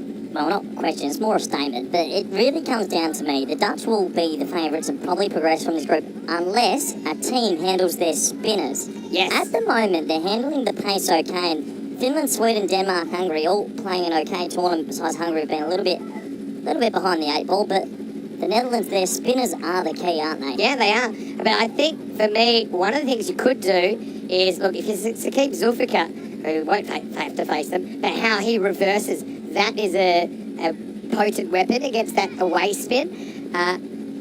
Or just have more left-handers in your order so that we don't have a situation where 2 right-handers were really struggling last night, despite being set against the Netherlands spin. And I think the other thing is that the spinners that the Netherlands are employing, like Clayton Floyd, for example, and even Boissevin and Zulfikar, they're getting good bounce out of this track. Yeah. And so people are trying to get forward and drive them straight, but the ball's getting big on them. Klein getting a second over. Smack down the field and well handled down there. Sebastian Bratt. It's a nice looking shot as well. They say lead by example, right? I think Sebastian Bratt is that kind of a captain. I think that he's not afraid to throw himself around. Well, he's body on the line type of character, bats well, bowls well, fields well. Yeah. Ryan Klein looks like he hasn't missed a beat after not bowling for a while. He's only gone for 3 of his first 8 balls, Vinny. Yeah, first over 2, second over 26. Pretty dramatic. Ali. Yeah, so this is the thing. Gets away with it this time, but Kingma kind of found him out last night. He might have hit 1 off him, and then Shez constantly kind of going leg stump, outside the leg stump, so bowlers either go full and wide, he can't reach it, or they follow him, and he gets in a bit of a tangle, because he does tend to go inside out. Slower ball. Pretty good stuff from Klein. Hasn't Ryan Klein had a good summer? He's really emerged in the Dutch setup. Yeah, well, he got a couple of goes. He got to play against the West Indies. I remember being there in the bleachers, getting behind him a bit, and then I'm pretty sure he was picked against New Zealand as well. So he bowled to some of the best batsmen in the world. I think he played against England as well, just trying to remember. It was a long summer in Netherlands with 4 full members coming there to come play some T20s and 50 overs. What an exciting summer.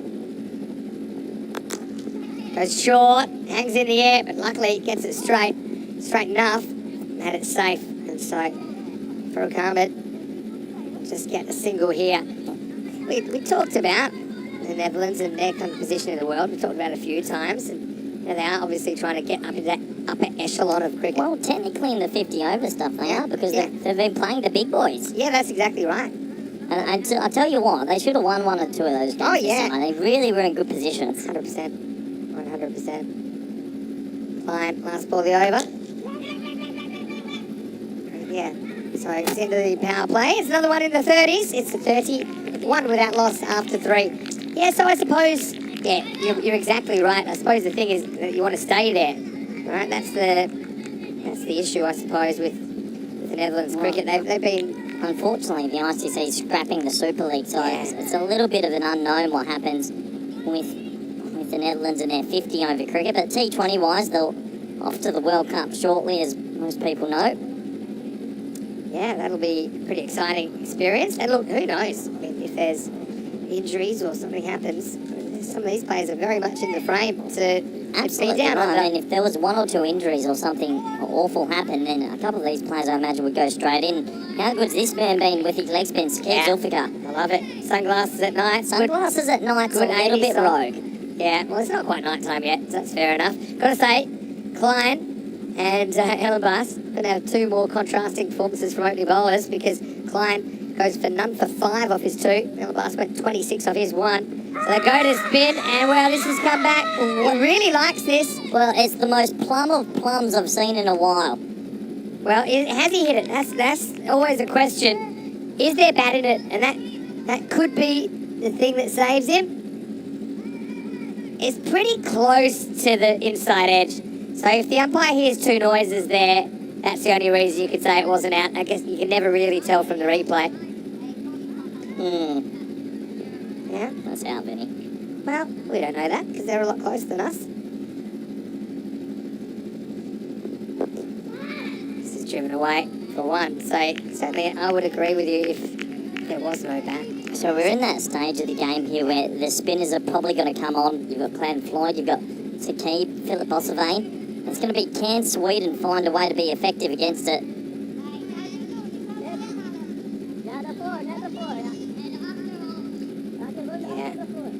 I wonder at what point he would take those sunglasses off. I suppose it is the kind of the day where in some parts of the field, particularly the kind of top right of the field as you look from behind the bowler. Well, when you're bowling as good as he is, why would you take them off? Yeah, fair enough. Right. Well bowled. Also, good shot. This is slammed by Sher Ali with the movement. And he says leg spin. Who cares? That's out of here. Maximo time. Well, just a small word on Sher Ali's body size. He is a brute force, and that is a brute force shot. That's a big 6, Vinny. Wowee. I go blunt force trauma. That's probably the 3 words I'd use to describe that blast from Sher Ali. He's 33 off 12. Can he stick around though? Now he just times this very, very well. And excellent fielding there from Philip Wasserman. That's a very good shot, and it might sound crazy I'm saying it for a single. A lot of people have been playing their leg spinners across the line and playing and missing. If it's short and wide, lace it. The thing is, last night, Sher Ali didn't make it to this kind of phase of the game. And so, because it was undone by pace early.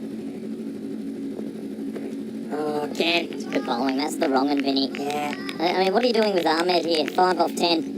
Well, if it was you, you'd probably let him bat another 2 or 3 overs and then think about it. Don't you start, Vincenzo. Oh, it's easy from the commentary box, isn't it? Yeah, very easy. That's why I live here. Last ball of the over.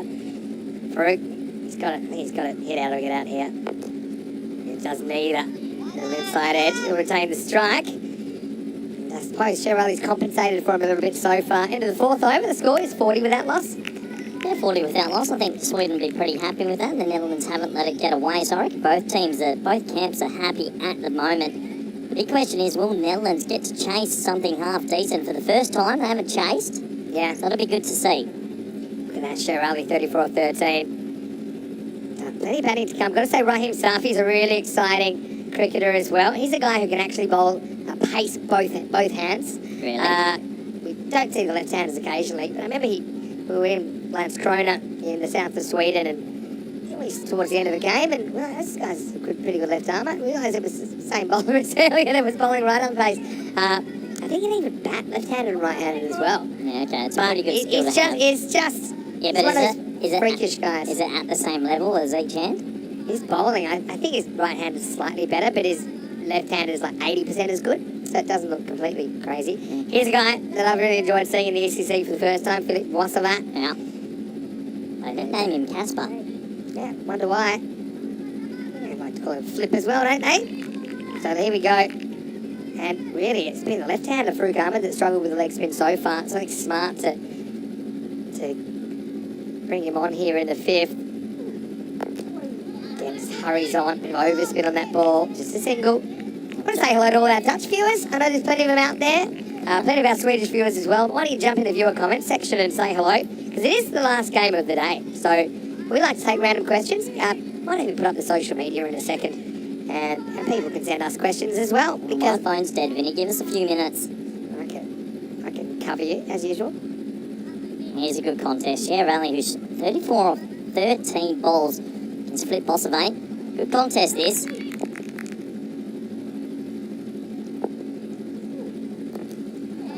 Sherali, this time he takes the bait and tries to go across the line. I want to say hello to Arun Kumar. He's watching from Romania, and we'll see Romania later in the tournament. Arun will be travelling with the group, I'd imagine. Hope you're well. Oh, bold. You see, that's a step away. Well, this is the tail of the tape so far in this Group B. The Dutch, no one has been able to handle their spinners. Yeah. Black and white. The closest we've seen is probably that last over from Sherali. He's kind of gone off the boil here in the fifth. One's pushed through, quick ball. Top spin and anything else, I think, from Bossavat. Sherali just gets one. So this over's only gone for two so far. Yeah, really good bowling from Bossavat. Just struggling to get away. I mean, Ahmed's got to try and take the leg spinner on. You'd imagine that Flippy would maybe produce the wrong note. Take it away from him, but he's got to be brave here. He's only 7 off 12. Yeah, He's just chopping that down for one. Don't know about it. I don't know. It's difficult to say what he could do. Yeah, I mean, the thing is, it's a big call to make. We've got 10 wickets in hand. You do have a bunch of hitters down there. And I think it just hasn't happened for Farouk. And the thing is, you know you're going to get a steady diet of spin the next 2 or 3 overs as well. But I've got to say, pretty good over from Bossavat, executes his skills well.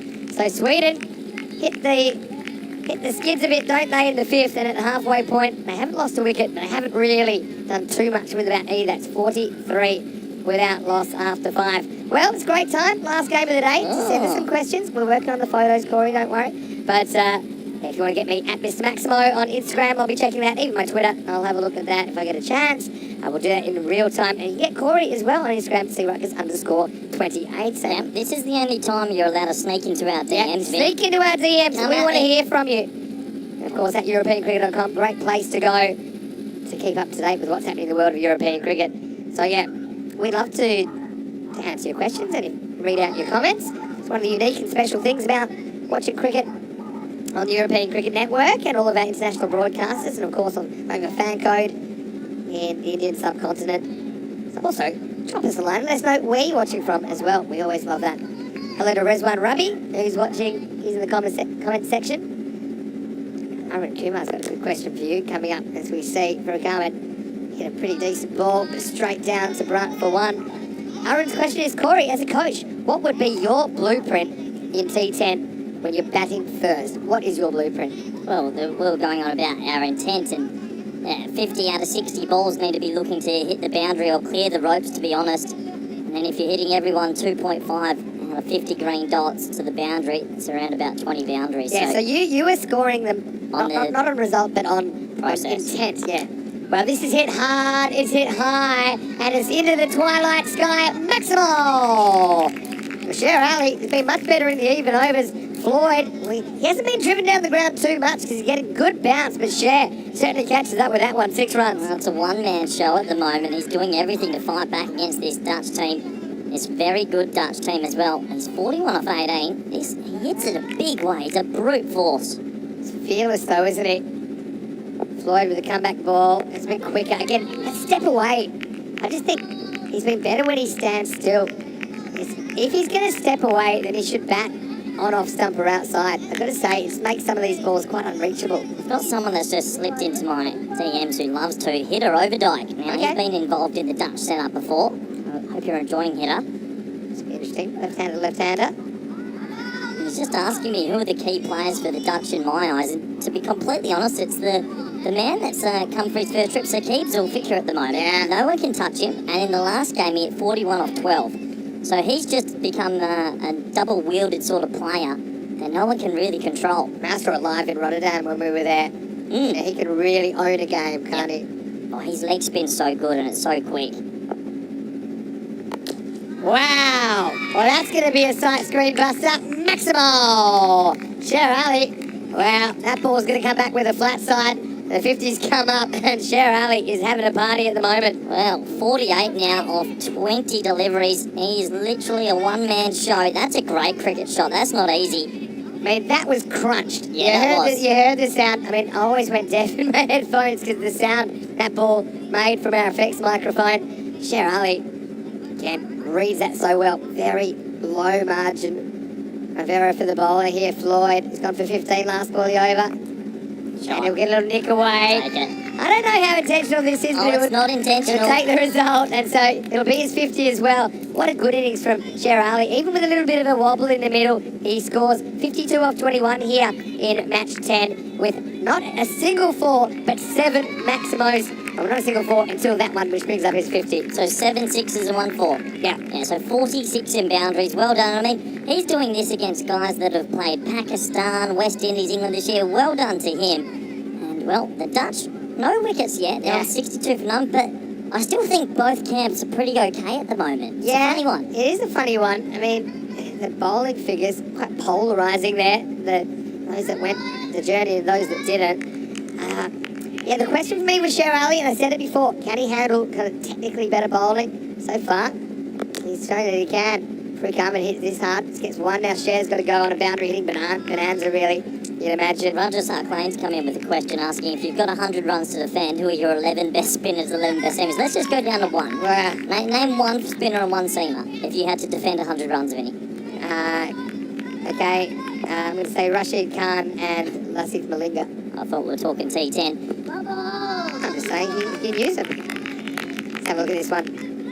Yeah, I think the pre-movements kept this one. The trend line moves with the batsman, you can see there. That's a big pre-movement, so yeah, spot on. And it's clever bowling. Philip Bossavain been very good. His control's been excellent. Well, Yeah, I mean, I like that intent because I think that's a legitimate. if I was 110 kg and could hit the ball 90 metres straight, I think I'm only doing that. Maybe. At least it gets the bowler thinking. I can just do this, but it's a miss hit. It's going to be gone. Brunt will take care of it. So, Sherali goes to 50, but he'll go no further than 52. And Bossavain, I think he deserves that. I mean, look how economical he's been. It's really the classic blueprint, isn't it? Where you build up pressure, and then the false shot came from Sherali, who makes a brisk 52 off 24 balls. But he's the first wicket to fall here in match 10, 63 for 1. Yeah, really good innings from him. It's been a one-man show so far. And, well, Flip Bossavain, once again, the leg spinner's doing the trick. He lands it on a good length consistently. That's what makes it difficult. Just clocked it a little bit. I think if I look at that shot, and we're being very technical here, maybe a bit too technical, but that's the ball he tries to hit leg side, but before that he's been hitting over mid-off of the leg spinners. But still, nonetheless, a good display of power hitting from Sherali. He goes for 52 and it's 63 for 1. Yeah, really good innings from him. He'll be pretty proud with that. And well, it does give a new man a chance at the crease. Here's the That's thing. Ratullah Sultan. There's Ratullah Sultan. Again, he's a bit of a cult figure, if you ask me. So one replaces another. Sherali going for a very good half-century. But Ratullah did struggle a little bit with a leg spin in this tournament, and he's going to have to deal with him straight away. They are using him in the number 3 position. They've got a few options. They can use Safi, Rahim Safi, at 3 earlier. Right now, Is he going at this first ball, Vinny? if it's in his zone, he will be. He's got a pretty big zone, Vinny. Don't you? Some people, I mean, there's a lot of them. Well, Nuzratullah is not running, so if you're Farouk, you better go back to your end. Some people you just love to see bat for no particular reason. Nuzratullah just has a magnetism about him that I love. He was once a golden ball hero. I might even try and find that clip where it was a big fumble from the keeper and he banged his chest when he dived in. I don't think the ground was ever the same. Farouk again seems to be picking out the outfielders. Think of a second, it's not there. End of 7 overs. And so it is 65 for 1. Well, if you're enjoying T10 cricket, you're not alone. And the good news is we have it 7 days a week at the moment from Car-tam-a and coming up tomorrow. I think it'll be moving day in Group B because the teams are starting to settle at different stages in the ladder, and we do have 5 more matches. Denmark versus Netherlands 11. That's going to be a banger, I think, considering how well Denmark played against Hungary. Netherlands 11. I hope they can continue their early form, and of course it goes all the way through the day. Join us from 9:30 a.m. GMT, which is 11:30 in Central Europe, and 3 p.m. in India for more Dream 11 European Cricket Championship. Cricket just keeps on coming, Corey. Yeah, it does. I'll be here for that early fixture as well. Looking forward to that. So, Sebastian Brunt now, the captain's going to give himself the ball. I think the Netherlands are still pretty happy at the moment. They're in control of this game. Yeah, 93 pace. Ahmed's got to either get out or swing getting out. He's got I actually think I'm hooking him here with 3 overs to go. 100%. This is a complete hook. Yeah. Dust out the R side. Rat comes in and gets him with a good slow ball. Hook him. It's time for the R. I think so. I mean, you really got nothing to lose here. He's 12 off 18. He's almost faced 33% of the innings. Yeah, that's a good point. Thank you. Mathematics. What if I told Corey, I'm going to make your day, because I think tomorrow you'll find that you're only on from game 3, so... I wish you could see Corey's face, but he's happy.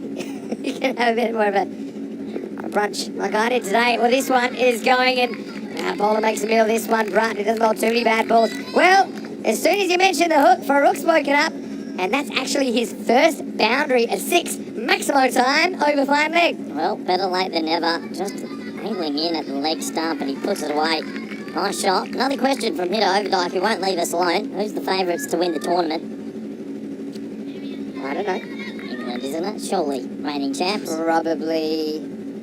Yeah, they'd be favourites. It's early stages. I don't think you've displaced them, even though you did win Group A. And we don't even know who's going to win the other groups yet. I mean, the Netherlands have been good, but we've seen things happen. We've seen them pushed, so they're no guarantee to even be there, of course. If they are, I think they'll be pretty strong. This one just hit back, slightly mistimed by Farouk, but he will get a single over to Nusratullah. Well, this should be good, because yesterday, I know you weren't here yet, but he hit one straight over the commentary box. I think they're still trying to dig out of the hill behind us. Well, look at him. See, he's got that low hands. Yeah. He's using this like a battery ram. He's going to swing so hard right now, Vinny. Yeah, he is, and that's why my eyes are glued to the action. How big is he? He's big. Oh, boy. He's a unit. Nusratullah Sultan. He's facing Brunt. I think he's going to get a slow ball. Slow ball misses. There you go. It's not conventional, that's for sure. I think it's smart bowling, though. I think what you don't want is to bowl in the slot at pace to Sultan. He'll just swat across it and just smack it over square leg. The other thing is you could try it. If you're going to go pace on, you've got to go Yorker to him, I think. Or you can just not bowl it at all. We're loving the questions. Keep them coming in. Come to them when we can.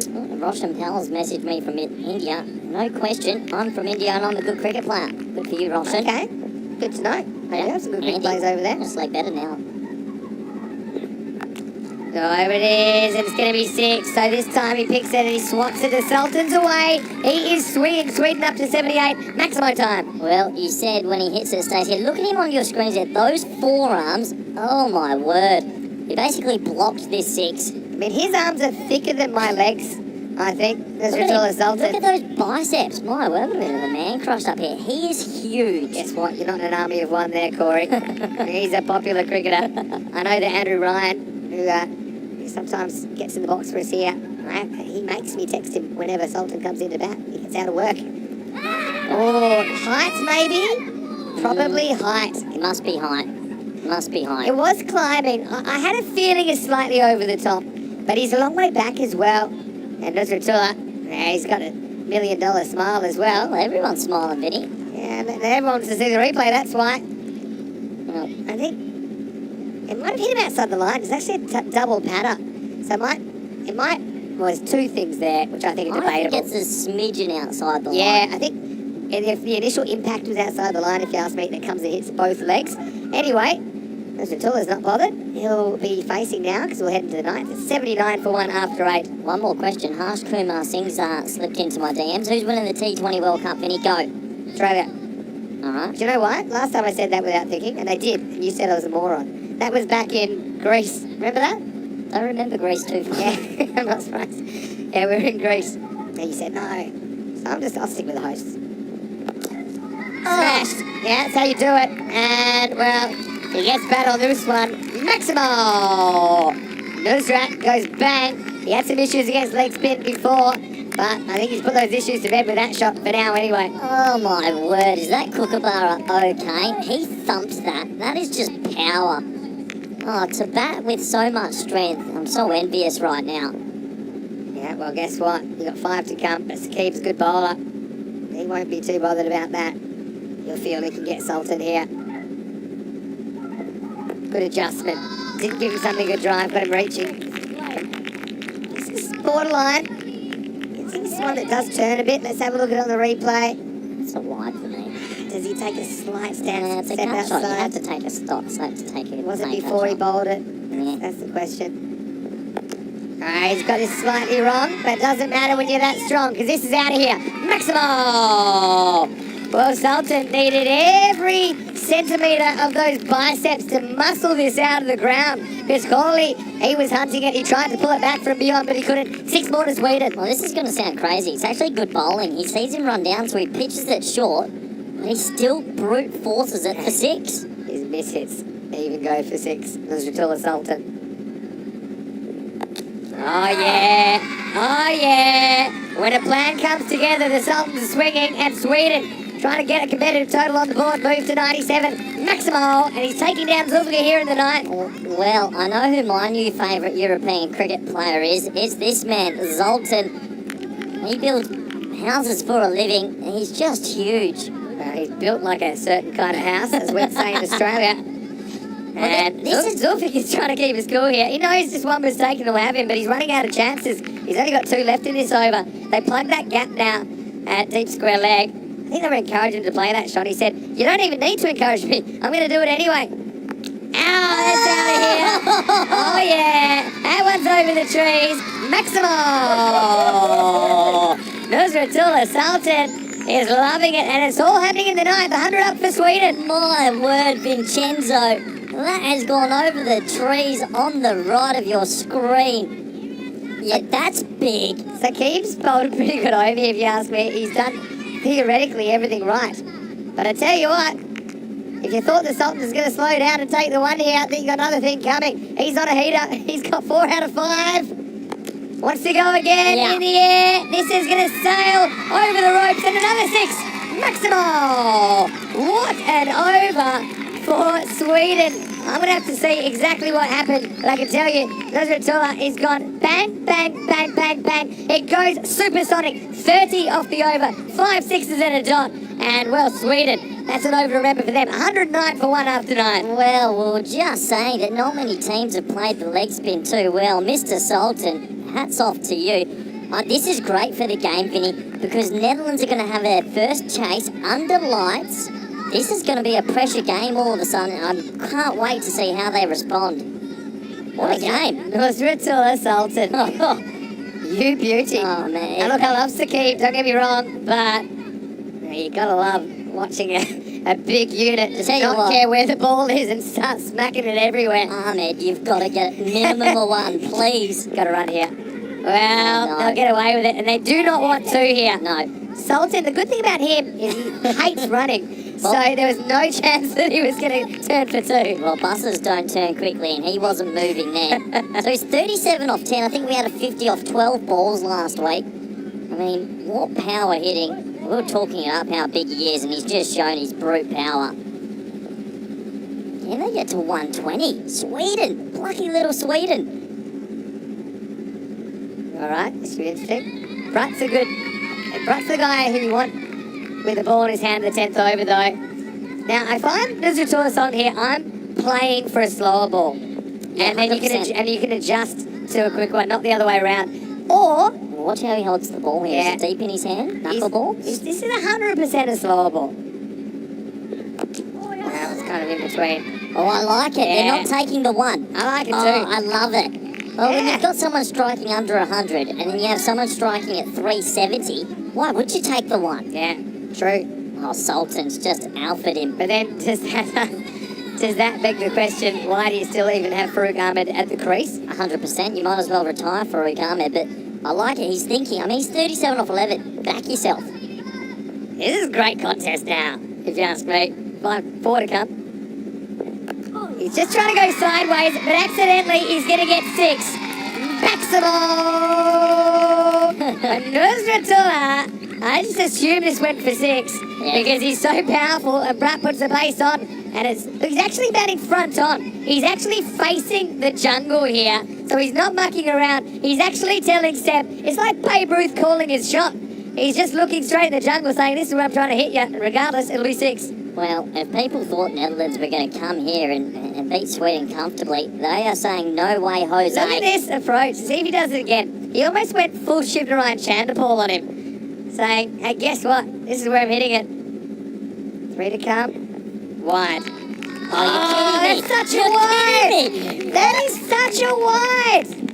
Oh my word! Oh, look, he goes one stump outside, but look, one stump outside, and it's like, oh, you're kidding me. That's everyone can't believe that one. The Swedes have cracked it. Well, Sebastian has just made a bit of a gesture, which I think is a bit of an exaggeration. That is probably the worst call all day in a wide, I have to say it. And now he's going to get banged. And where's he going to go? You've got to try for 2, even though you can't run. And they're going to try it, and he's going to be run out. Oh, I've got to say though. Controversy at the back end, Vincenzo. You know what? I agree. Let's not move the line anymore. I'm with you. The line should It just causes stay. confusion, right? Yeah. It causes confusion, and you're moving like an imaginary line. It's hard enough with the line there to call it, right? And now you're calling it an imaginary line. It'll be a run out, but Sultan, well, that's just Take a deep breath, Vinny. What an innings. Let's focus on the good. Let's focus on the big. No. Let's focus on the good. Right. Good fielding from All right, Boris I will. Gourlay. But Mr. Sultan has brought them right back in this contest. We'll talk off air about it after, Vinny. I know. Well, cheer him off. It'll take 7 people, but cheer him off. What an innings. Nusratullah Sultan.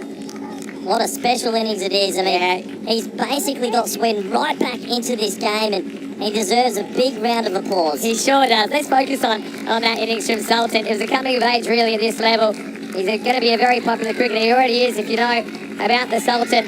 And he is dismissed for 44. No, he got to 50, didn't he? 52. That's Sher Ali. That's not 44. Sorry, I'm getting all the big stroke players mixed up. 44 of 14 with 7 maximos, so he equals the amount of maximos that Sher Ali, mate, I've never heard such a groan after a replay. How many games down here? Like 300? All right, last ball then. Let's rock. Wow, Maybe high-ish. not. Wow, they're going to come anyway, because you might as well. They'll get there. Well, Again. are they going to check this Yeah, one? you can see Zadran. This is high-ish. Oh, what's to going me. on? We're going to have a look. This could be a no ball. Let's have a look. Yes, That's a no ball. That's a no ball. Oh, I tell you what, Sweden have been robbed at the back end. I mean, what does the rule say, Vinny? What's our rule? If it's waist high or above, and that to me is waist high. Oh, He's hit absolutely. it crease. Well, I don't know. You know me. I'm a very understanding, and I know the umpires are under a lot of pressure with these tight calls. It's a long day for them as well. I think they've been pretty good today for the most part. But I just think there's a couple of those there that cost them a run, cost them an extra ball, cost them a free hit. And it's very similar to Daniel Dorkaye one in the final. Well, very similar. I mean, they lost a one because of the wide. You didn't get the reball, and they also should have had a free hit to end the innings. Right, I'm throwing the headphones. Corey Ruckers will take you through the highlights here as Sweden have put on 117 in the 10 overs. Yeah, wasn't it good to see Ryan Klein back into the action? He bowled really well, but Ollie Ellenbus, unfortunately for him, he got hit for some really big sixes. It was Sher Ali who came out the blocks, all guns blazing. And it wasn't slogging, it was controlled hitting. That there is sensational. Well, Sweden, they got that second over away. It ended up going for 20 plus. And that got them right back into this contest. And, well, they brought the spin on, did the Netherlands. And usually that's been doing the trick for them throughout this week so far. But they got a little bit of a hold of Saqib Zulfikar, who's been one of the star bowlers. And it was that man, Sher Ali, who was hitting it to all parts. So they went to the left arm off spin of Glenn Floyd, but he got a piece of that as well. A little bit of luck on the way, but you do create your own luck in this format until Flippy Bossabane, who bowled sensationally, picked up the big scalp. And that only brought one man to the crease, and it was the man we'll always talk about, Nasratullah Sultan. He just bombed everything. We talked about his forearms, we talked about his size, but you've also got to back it up, and that's exactly what he did. Some monstrous hits. He ended up taking Saqib Zulfikar for 31 off and over, which is absolutely phenomenal. Boris Gourlay with a cheeky smile there because he knew that would have been close to another spectacular catch or assisted catch. And this was the over that swapped the tide around, and Sweden got themselves ahead, Vinny. I walked around the block and I'm good now to take you through the rest of these highlights. And what I can tell you though is the question would be, how would Sweden handle the leg spin? We saw Hungary really struggle under lights. We saw Sweden struggle, I think. In particular, Sultan, funnily enough, he struggled with the leg spin the most. I mean, after his six hitting bonanza, we saw him run out. But I mean, yeah, let's focus on the fact that he has got them to something I think above par. Look, especially at night, because I think that 115 is the par on this ground, so they've made 119. But the Netherlands, like I say, a bit like their bowling, their batting is above par as well. So I think we're going to have a really good contest. Got to say, pretty disciplined stuff. Well, on paper anyway, no balls, no wides in the innings. It shows you that the Netherlands weren't giving too many away for free, just the leg by in the innings. Gerali with 52 off 24, dominated, and he scored his runs very quickly, but not as quick as Nursultan Sultan, 44 off 14. Now you just wonder, Farouk Ahmed, 20 off 21, he was an anchor, but he did seem to kind of hold them back. I mean, nothing against Farouk. I've seen him play some good innings, but I think in this innings, he just wasn't able to do too much with the single maximo in his innings. So, looking at the figures, you see that Brycevan, I think, best of the bowlers, 1 for 6 from him. I thought he was very good. Not everyone was able to escape punishment, though. Ryan Klein only conceded 5 off his 2 overs. Did pick up a wicket, but was very economical. We'll have a quick break. We'll be back, and when we are, it will be the second half of this game. And even 120 at 2 a ball for the Netherlands 11 to keep their perfect record intact. Vinny Stanley here, Mr. Maximo. Corey Ruckers with me. We'll see you shortly for the final innings of day 2 of Group B in this Dream 11 European Cricket Championship.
Hello and welcome back, everyone around the world, and looking forward to the second half of this T10 match here.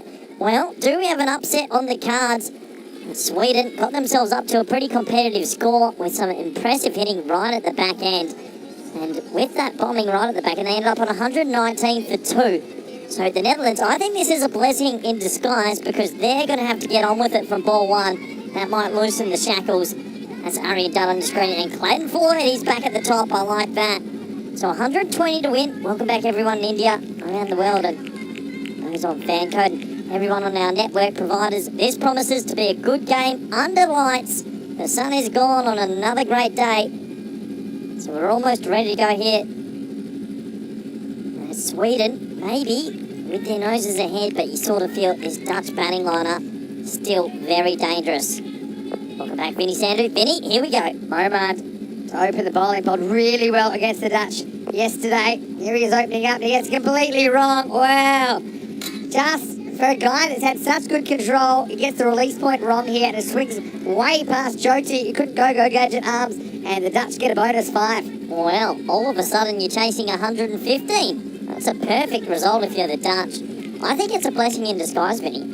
They get to chase something under the lights, they get to feel some pressure, and I think it's a good thing. I think so. I mean, these guys are pretty experienced as well in the cricket world. Clayton Floyd was the MVP of ECC 21. And so, Romard has to get it right and quickly. Floyd at the top of the order. T10 Centurion last year. And Romard, it's funny, rhythm is one of those things, a bit like timing when you're batting. It can come and it can go. Right now, Romard just doesn't quite look rhythmic. That release point, right? You can't even see it, the release point. That he's trying to swing it back, but he's got the direction wrong. Hello to everyone watching on fan code, of course, in the subcontinent, as well as those of you watching on ECM, and those of you watching on one of the international broadcast partners. 10, well, it's an imperfect 10 really to start.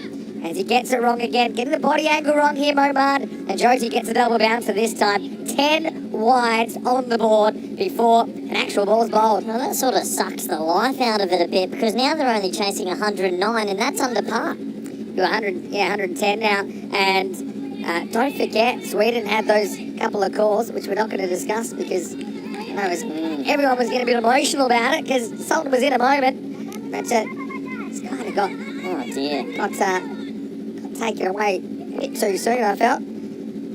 Anyway, can Momad get it right here? Needs to start again. Well, now he bowls a big filthy full toss, and this is going to get cracked away from the boundary. He's yipped up, Vinny. He's completely yipped up. That's 14 off 1. Well, I didn't expect this, and all of a sudden, this chase doesn't look like it's too many. Oh, it really sucks the life. It does a out bit. of the start. That's probably a That's no a no ball ball as as well. At least they're consistent on that one, I suppose. That's waist high. Yeah, I mean, well, this does. Got to give those to the batters, though. He needs to get this right now. He Come needs to take a breath. He's telling his teammates, don't worry, I'm good. And you probably don't need to give those to the batters because that was pretty much similar to the one we had in the first innings. All right, here we go. Wow. Same guy, Romard. No, that's a different bowler, Vinny. Well, the thing is, Yeah, go on. sorry, for Sweden, I mean, we've seen some upsets in this ECC previous year and year. Well, the ones I can remember, Portugal beat the Netherlands once. Yes. After being 0-6. Yeah, England lost to Italy. Yes. England lost to Belgium. Yes. This year, Spain beat Ireland. I mean, for Sweden, this is a huge opportunity. It really is. Shot themselves in the foot. Actually, both feet so far in this innings. Now, closer, but still not close enough. Another wide. Well, what do you do here? I mean, they're going to be behind the over rate as well, pretty badly. Martin guy's really impressed me. I mean, how well did he bowl when he kind of bopped out Musa yesterday? Musa Ahmed, who's not a striker's end. Well, actually, he's not. Pardon me. Have you ever had the yips? In cricket? Yes, once. How? What were you doing? When I came back from Indoor Cricket National Championships, it was just slightly different run-up, and I never bowled wides. Bowled 11 ball over, first ball back. Just couldn't locate it. And down leg side, like a lot of the balls in this over. This will be leg by. We can see Arian Dutt for the first time on strike. Yeah, so Arian Dutt's a good technical player. He hits it hard. As you see, this was going miles down the leg side. The radar's still wrong. Giving him a go at the top, I don't mind it. I'd like to see him get on with it, though. What a great start for the Netherlands, though, and they haven't even had to raise a sweat. Yeah, well, they've just literally had to turn up and hold a bat. Just stand there and... Except that one that did come off the bat of Floyd. Anyway, look, the skill is putting it out of your mind and starting again. Another wide down the leg side. Maman has absolutely lost it here in the first over. Yeah, he's yipping up real badly, and it's not easy when you're playing in front of so many people around the world. Now, I'll almost be going straight to cutters now. Cutters are more accurate. He rolled his fingers. Not even a cutter, just go cross seam. Just control it, just a little bit better. Get out the over. How long does he persist with trying to swing the ball? Okay, I know. They need wickets though. Actually, I take it back. Okay. He's still your spearhead. Yep. He's got to swing it. He has to get wickets. They're going to need wickets now, so you take the gamble. I changed my mind. At what point do you kind of take your medicine, just try and get out of the over?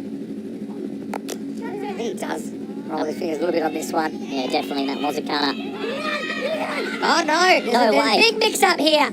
And it's going to be gone. Oh, wow. Wow. What a mix-up. Well, the Netherlands open up a door.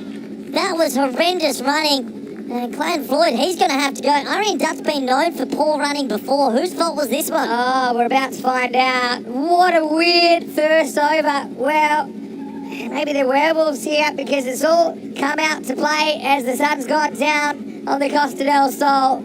And Josie had to deal with an awkward bounce there as well. But it is Clayton Floyd that's going to have to go. We'll see it on the replay thanks to Spring Productions. But what a bizarre moment. It's the Sultan who knocks it down. And then the throw comes in. You see, Arian's all watching. Yeah, they're not watching each other. And then bat plug, but he was never going to get there anyway.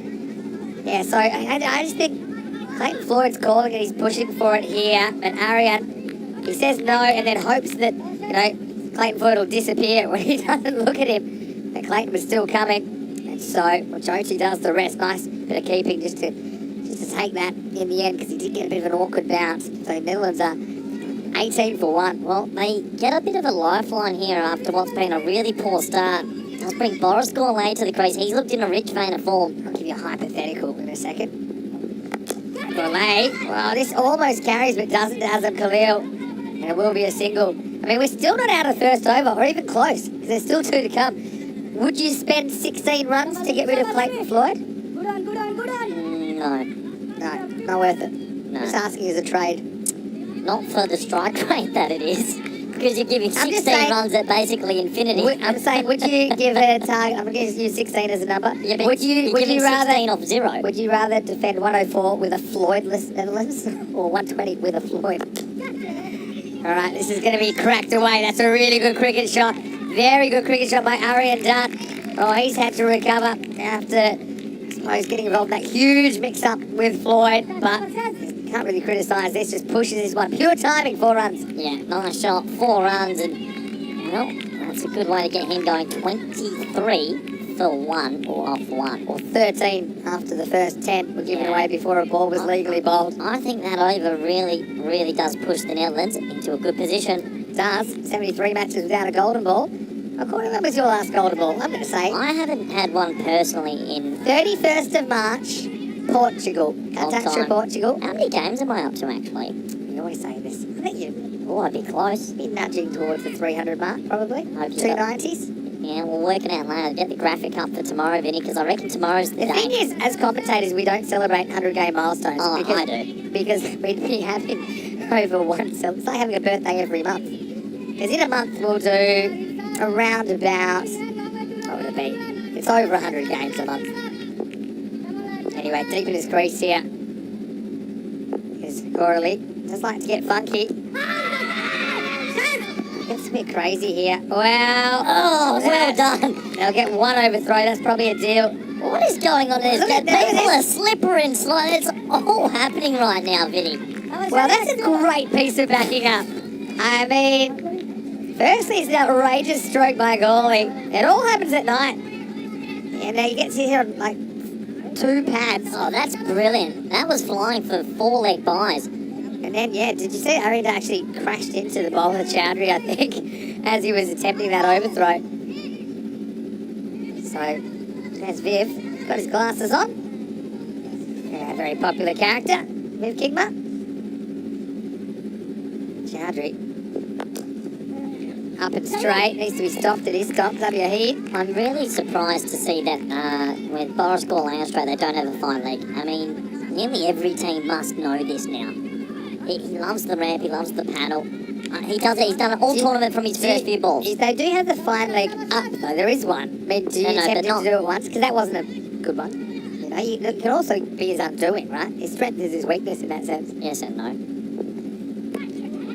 The call. I'll tell That's you, called away. I'll tell you what, he starts setting up outside off. If you're going to keep things reasonable from the I'm end. gonna. I'm going to play devil's advocate. Had an emotional reaction earlier. Well, if you're going to play devil's advocate, where he's setting up and what we saw at the end, that's actually okay. I think sometimes there's a call that's just a bad call, and that they shouldn't all be consistent.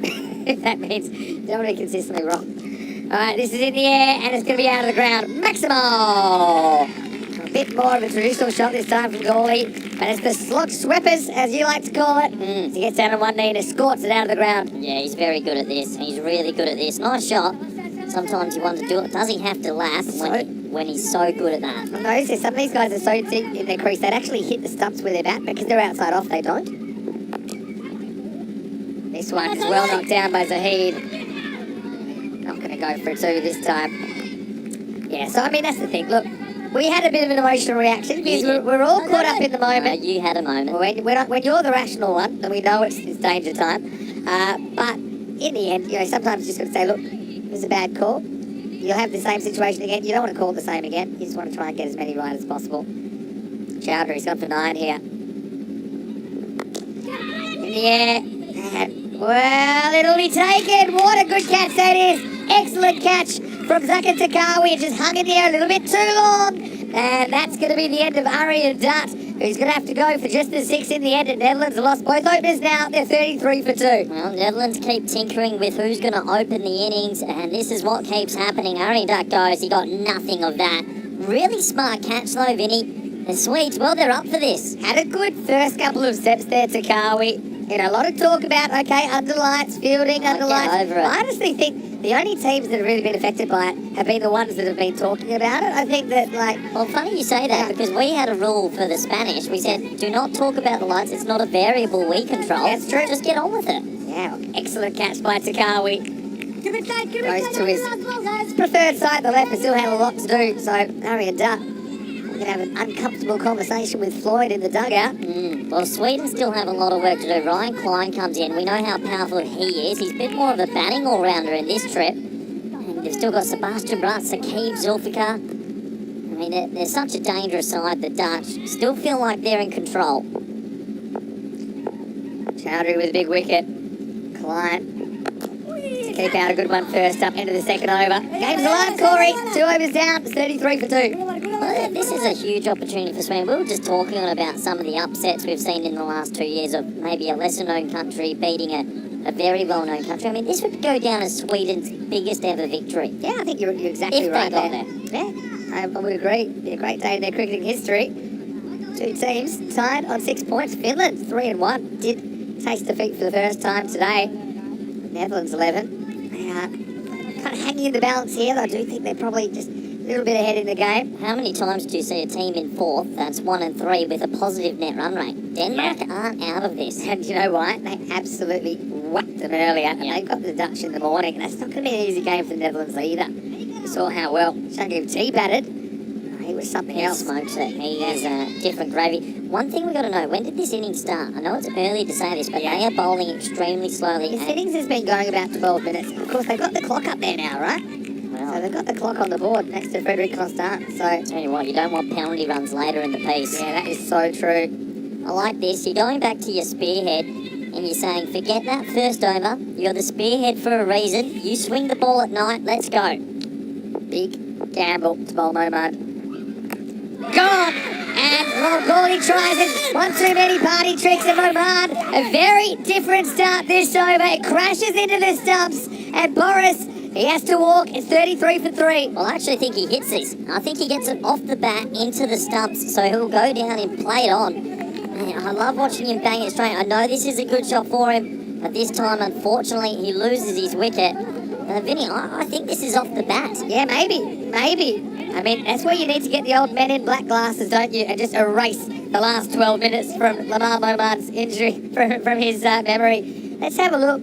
I think you're right. He smokes it into middle stump. Yeah. This is where, Gawley, I love watching the way he approaches innings because it's interesting, but I also think it's not really the optimum strategy for him. I think he does overdo it a little bit. I mean, hindsight's an easy thing to say because he does hit this shot effectively a lot, but Yeah. he actually plays it well. But this is into what I'm his stumps. saying. He almost gets out of it. So he almost gets out playing it, then he does get out playing it. And I think you look at when he didn't play it, he just had better results. I think you do that later in the innings when you're trying to force them to put a fine leg back to open up a gap in an outfield somewhere else. But in the power play, you've already got heaps of outfield gaps because there's only 2 outfielders. So I just don't think it's necessary. Well, don't think that this one's over yet. I mean, this Dutch batting lineup, do bat deep. They're a good team. Sebastian Bright, the captain, a lot of responsibility on his shoulders. Yeah, he can slam the ball. Both these two very dangerous, but both yet to score.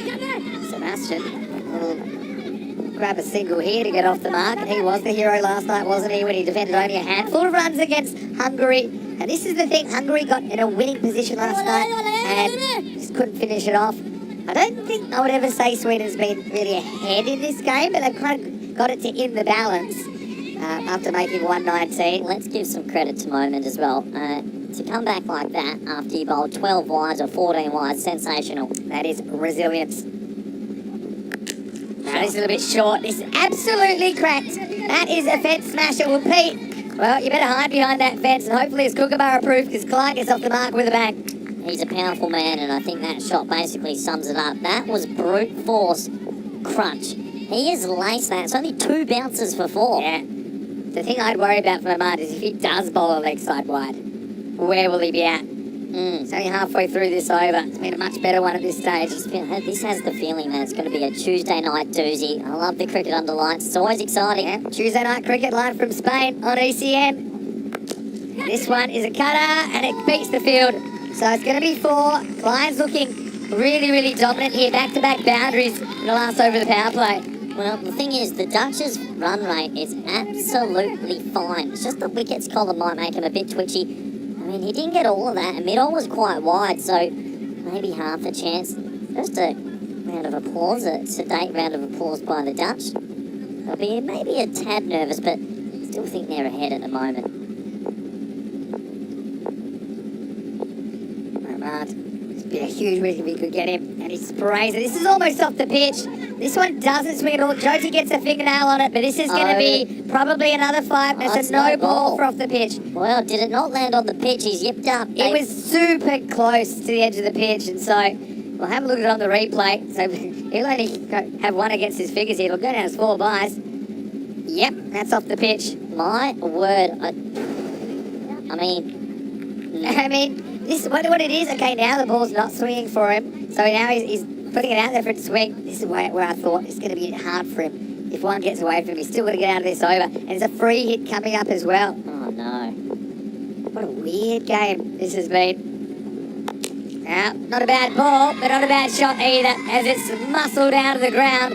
Maximal. Basically, that one goes for legs 11. Yeah, I'm a bit in shock at the moment because Sweden are their own worst enemies at the moment. I mean, to get 3 wickets in the power play, but to concede as many as they have, and mostly through extras. What's the extra count at, Vinny? I really don't want to look, but I can tell you we've had 20 extras already. 2 of them leg buys, so take those off. 18 avoidables. Did you say 20? 20. Yeah, wow, 20 in the power. They should be on 33. Brings up, It's a game swinger. yeah, brings up the 50 as well for the Netherlands 11 with that shot. Oh, they're still well ahead, the Netherlands 11, with that run rate. It's also just a morale sapper, Yeah. isn't it? All those extras. Last ball for Momart, hopefully. Will be. Goes over the offside this time, doesn't get all of it. Probably should be cut off. You got to find it again. He does. And so that will be the end of the power play. 3 overs of madness, Corey Ruckers. And the score is 55 for 3.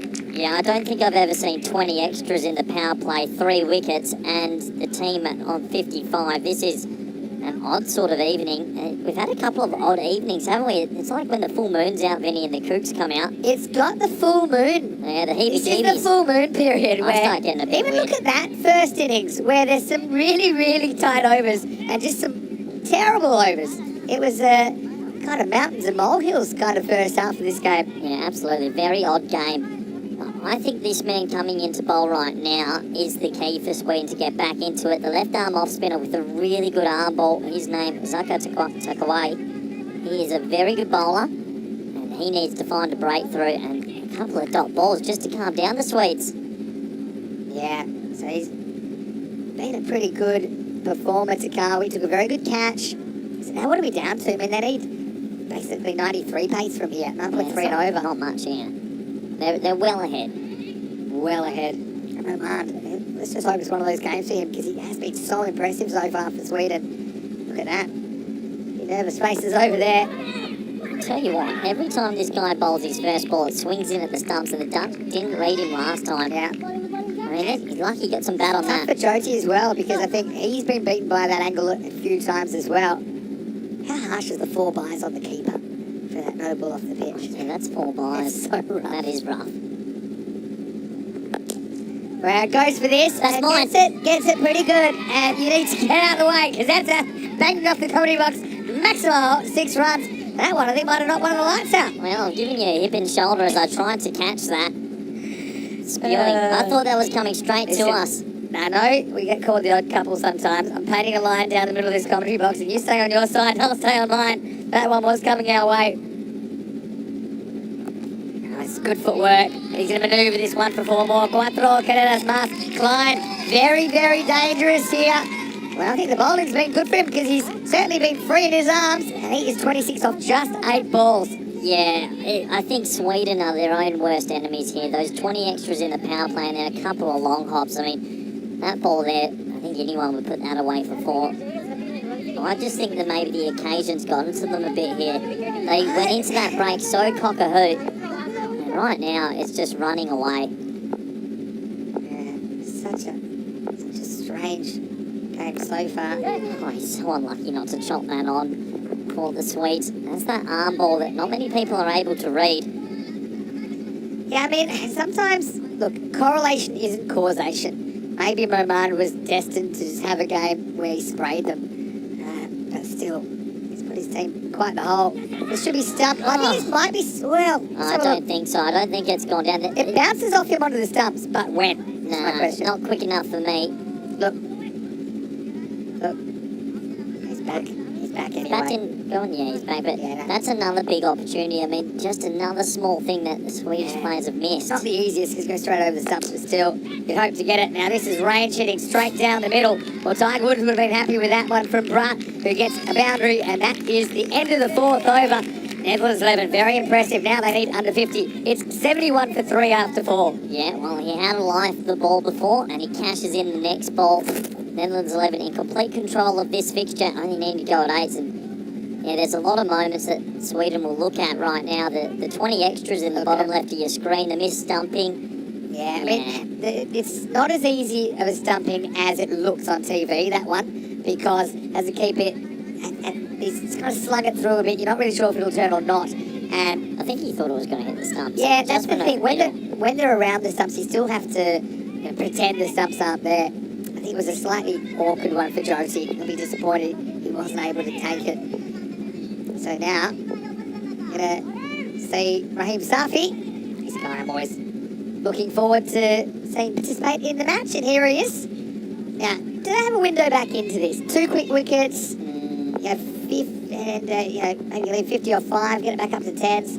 Wow, that surprised him. Now, Josie, is this off the bat? And I think it is. He walks. And so, a big moment in the game. And you've got to say, Safi, I told you, he's slippery. This first ball is on climb before he knows it. A little bit of a top edge. Might have caught some of the shoulder on the way up as well. But it will be out. And, well, maybe a turning point for Sweden as Netherlands lose Klein for 27. Of just 10 balls, the score is 71 for 4. That absolutely hurried him up. He wasn't expecting him to be that quick.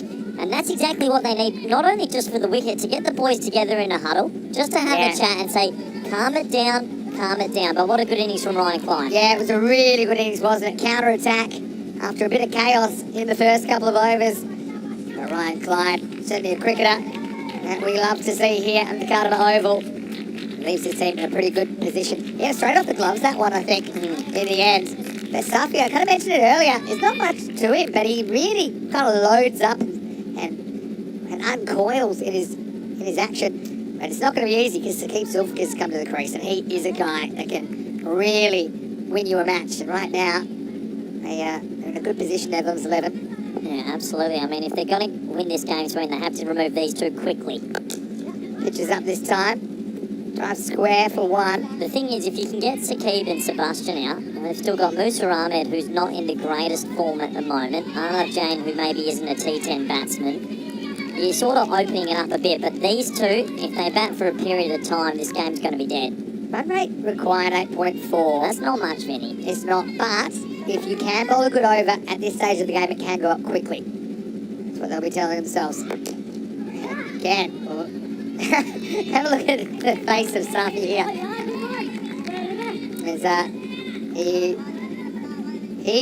He doesn't know where this ball's gone, and he looks worried. Look, he looks back at the umpire and says, "Can you tell me where it is?" In the end, it was good block hole delivery. I mean, I still can't take away the fact 20 extras. If they were 53 right now, Sweden's ahead. You are not wrong. Now, again, this is on before he knew much about it. Well, this is close-ish, you know. Brilliant fielding. I reckon he's safe, but sensational work from Safi and a great dive by Sebastian Braat. Wow, great fielding. Yeah, they probably have a look at this. I mean, it was a race. Yeah, so, you see, this is one where I think it's pretty close. I think he's safe. Dive saves him. That didn't bobble. Yeah, it's good. That's a good clean dive. Lucky it was. Yeah, good dive, good fielding from the bowler. Both of them showing commitment for their nation. You love to see it. Yeah. What an over this is, just quietly. He moves the dangerous Ryan Klein. He's landing his Yorker. And the good thing is he's still got one after this because Safi's just started bowling. Tell you what, good move from Saqib Zulfikar to run in that line as well. Good genuine race though between bowler and batter there. This will just be one. I pick up on that Saqib Zulfikar just ran a little bit right, makes the bowler go around him. It's a small margin game, but that's a big thing. I mean, yeah, whether it was on purpose or not, because normally you would kind of get off the middle of the pitch anyway. That's your instincts. But I reckon that's a little bit of byplay. I think that's well done from him. All right. Next level stuff. Under lights. Now. I love under lights. This is the best form of cricket, Vinny. No arguments from me.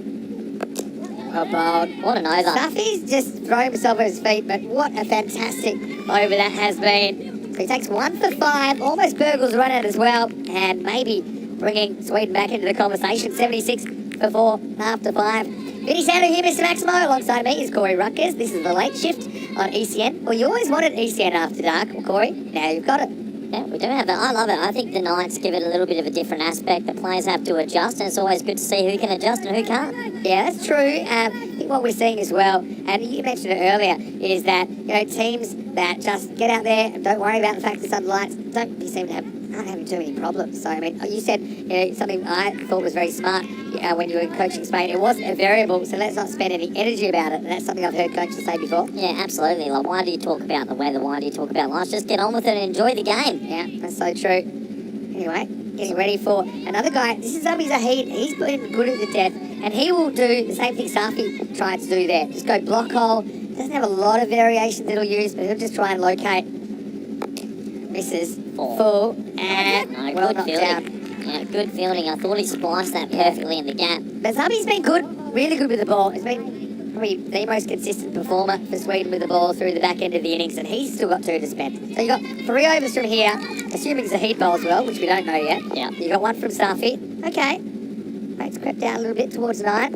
Oh, him over. What a ball, Vinny. Well, you just said he loves bowling block hole, and that is a bit of you can't see me. See you later. What a Yorker that is. I mean, this is absolute textbook. You look up Yorker in the dictionary, you will see this, because it completely blindsides the batter, who just has to try and jam down on this. Sebastian Brandt, Oh, he's fiery. he's a very, very good player. But right now, well, he's not so happy with some of the antics. Well, he's given him, to be fair, Yeah. it's the you can't see me Yeah, John that's Cena right. celebration. Yeah. It doesn't touch him. Yeah, I don't think there's a problem with that, really. It's a bit of theatrics. I don't think it's really directed at Sebastian Brandt personally or anything. Well, it was directed at him, but I don't think it's the worst thing I've ever seen on a cricket field. Have a look, bowls him. He just jogs through, and sort of runs in his line. at him a little bit. Yeah, okay, you shouldn't. Right, you know what? It's not the worst thing I've ever seen. Do you think we're a bit precious in cricket sometimes? I do, but it's when you're in the heat of the moment. The problem is, I would have that thumped him. When this is the problem. When batters get out, like sane people can see the red mist, right? And you can get incidents from that.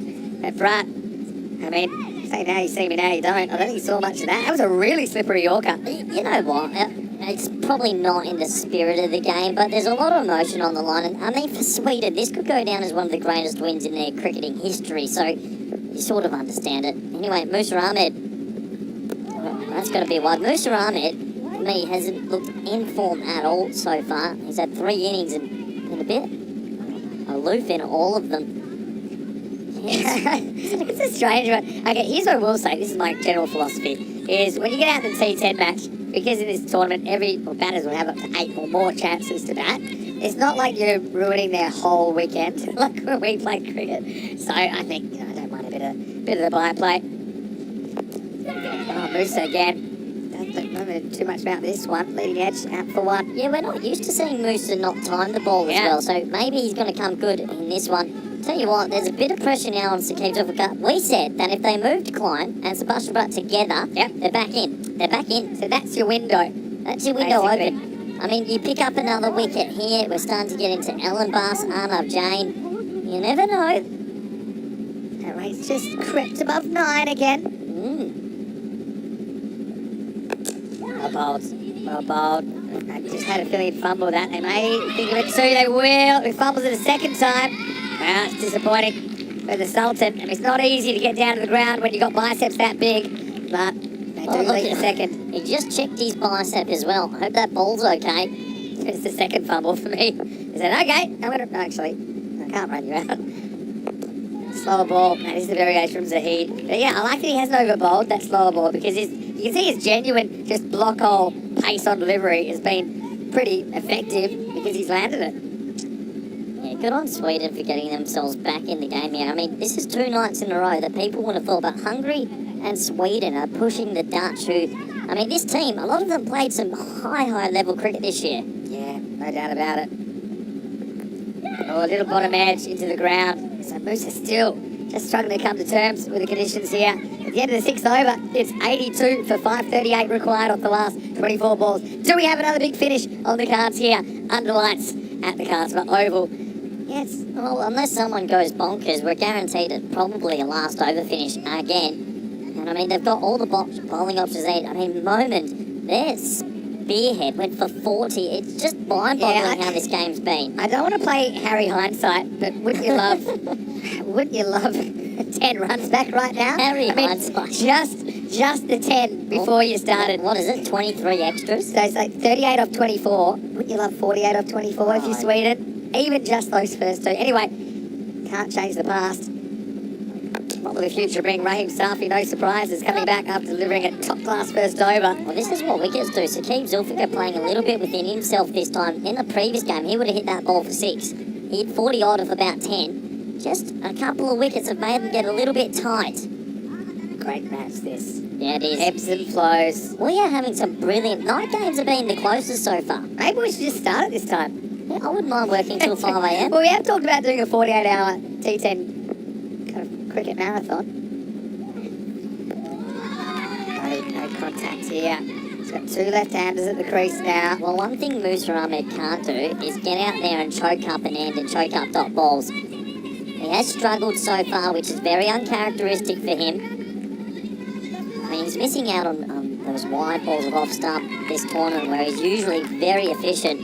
There's no one at backward point, and there's only actually 4 people on the offside. Left combination out there now. Left-hander Musa goes for this one and is missed. And I think this has gone for 4. I gotta say, we are playing under lights. I feel like he doesn't see too much of this one. Zabiul Azadran. So Musa gets a bit lucky here. Doesn't get all of that. You see the fielder. Stuck straight through the hands, 4 runs. They're just their own worst enemy at the moment, Sweden. If they had taken their chances and bowled a little Australian, they'd be well ahead. They're still in it. That's a life for Musa, and he needs that just to get him going. I do think that. You're always going to lose the ball in light sometimes. I feel like that was one of those times. Just the height it was hit. Now this one is not a miss hit, and this one is disappearing. Maximal! Well, be careful if you give Musa a line, because he could click at any moment. The first Maximal of his innings. Yeah, that's more like the Musa we know, and we've watched play on the ECS series down in Capella a few times. Back of a length, and he absolutely carts that one. And it's just another momentum swing. Should have been caught. The previous ball gives him 4 free runs, and then the next one goes for 6. It's a 10-run swing again. It really is. Sweden. It's a common theme we see when teams play the Netherlands is they just seem to shoot themselves in the foot. We saw with Hungary last night, just kind of dawdled for a couple of overs. Goes full toss. This is okay. I mean, there's no third man, no point, no cover point. He just had to get bat on that. Just late on it, I think, on those full deliveries. That's probably what I've noticed Yeah, so you're far. right. Why are they shooting themselves? I mean, Hungary last night, after it 5 the- overs, should have won. Is it something mental? Maybe. Thinking you're playing a superior opponent? I just think it's maybe not the amount of cricket they've played as well. I mean, how much cricket have these guys played against this sort of opposition? It's true. Safi, last ball of his spell. A pretty good one. It's going to go straight through the fielder. Oh, well, Corey, you're a coach. I wouldn't want to be one, to be honest, because it looks like hard work. The Netherlands 11, 97 for 5 after 7 overs. That makes it 23 of the last 3 overs. Yeah, look, you feel for him a little bit. I hate to say it, but if you add up the wides, the missed fields, the missed chances, I think they've given him about 40 runs. This is tomorrow, though, Vinny. It's the early start, eh? Yeah. Me? Yeah, no, I'll be a reader for the first couple of games. I know you keep wanting to come in early, but it is Wednesday tomorrow. Am I on the 3rd game? Yeah, Corey, you'll join us for Hungary-Denmark, match 13. Strange things happen in match 13, right? And then Netherlands, they've got Denmark and Finland tomorrow. Look at Sweden, they've got Finland, and they've got Hungary in match 15 under lights again. So the Swedes, they'll be hoping to rack up a couple of wins. And Hungary, for them, I think it's a really important day for them. You've got me on the night game all week, Vinny. I You don't thought want to give me an early night, do you? I know that you hate mornings. I think I might have done that on purpose. Anyway, here we go with over number 8. And Zabi is going to try a slow ball first up, and I think this will go to the boundary. 100 up for Netherlands. And just a couple of just 2 or 3 minute lapses in this innings has really cost Sweden a bunch of runs. And right now, would seem like a formality that the Dutch are going to knock these runs over. Yeah, the Dutch aren't going to mess up from here. Unfortunately, it's going to be a good learning curve for the Swedes. We've pushed them a bit, but just too many errors. Sweden split their matches yesterday 1-1. Looks like it'll be the same story today. Backs away and reaches this time. Saqib Zulfikar. And well done out there by the Sultan. Gets down this time. They do get a couple. They do get a couple. Let's do this so we don't have to do it at the end because it could take a while. 5 wides. No ball plus 4 buys off the pitch. Yeah. Miss stumping, drop catch. Misfield for 4. Misfield for 4. pretty long list, and that's just the ones that we can think of right now. Yeah, and look, it's no one means to make mistakes, but it's going to be what's cost them this game, or at least being extra competitive in it, because I think it's around the 35 to 40 runs they've given them. Yeah. So cricket's an easy thing in hindsight, but the Netherlands just doing enough to keep their neck ahead of the crop of all the opposition at the moment. Yeah. You're exactly right. And this, I mean, let's be fair to the Netherlands. They've also not played to their potential so far in these 2 days. Oh, wow. tell you All what. right. Well, how's that? I love it. Well, when you've got nothing else going for you, why not? It's like, once you're the villain, Zabi Zahid's going, you know what? I'm the villain, but you know what? This is how you deal with it. It's actually too quick there. Well, it's a keeps off because he's held off the tiller. I love it. Why not? Zahid. Yeah. Polarising figure. No ball called now. Well, let's just say that's one of the bigger cheers you'll hear from the Netherlands bench today. They're loving this. Maximo Musa goes deep. Well, people saying the Dutch don't care. Look at him. Flip Bossevain's losing the plot out there. I mean, the Dutch, they've been tested here by the Swedes and the passion is showing now. Let's have a look at the foot here. Well, it's not a no ball for front foot. It'll be a no ball for something else. And I'm guessing it was for too many fielders outside the circle.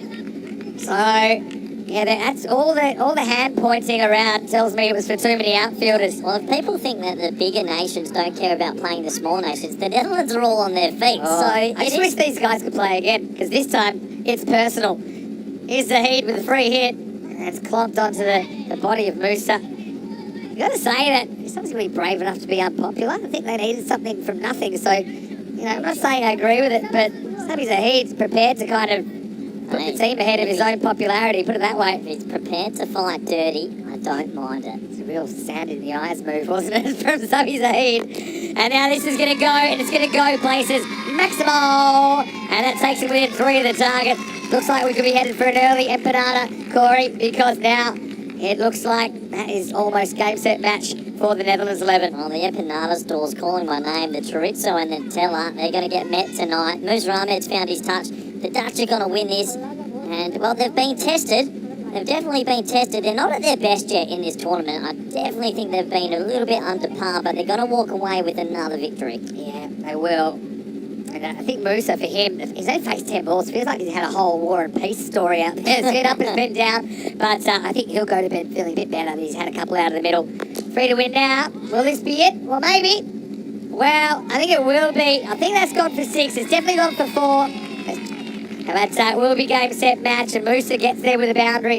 I think Khalil does really well, actually, to get a finger on this, and he can't quite knock it back into play. I think he knocks it over the line. That will be a Maximo to finish, I believe. And so Sweden are going to go down, and Netherlands 123 off 8 overs beat Sweden 119 with 2 overs to spare. And I think in the end, I mean, at night, tempers flaring under the floodlights, but ultimately, I think Sweden gets something out of the day. They did have a win earlier on.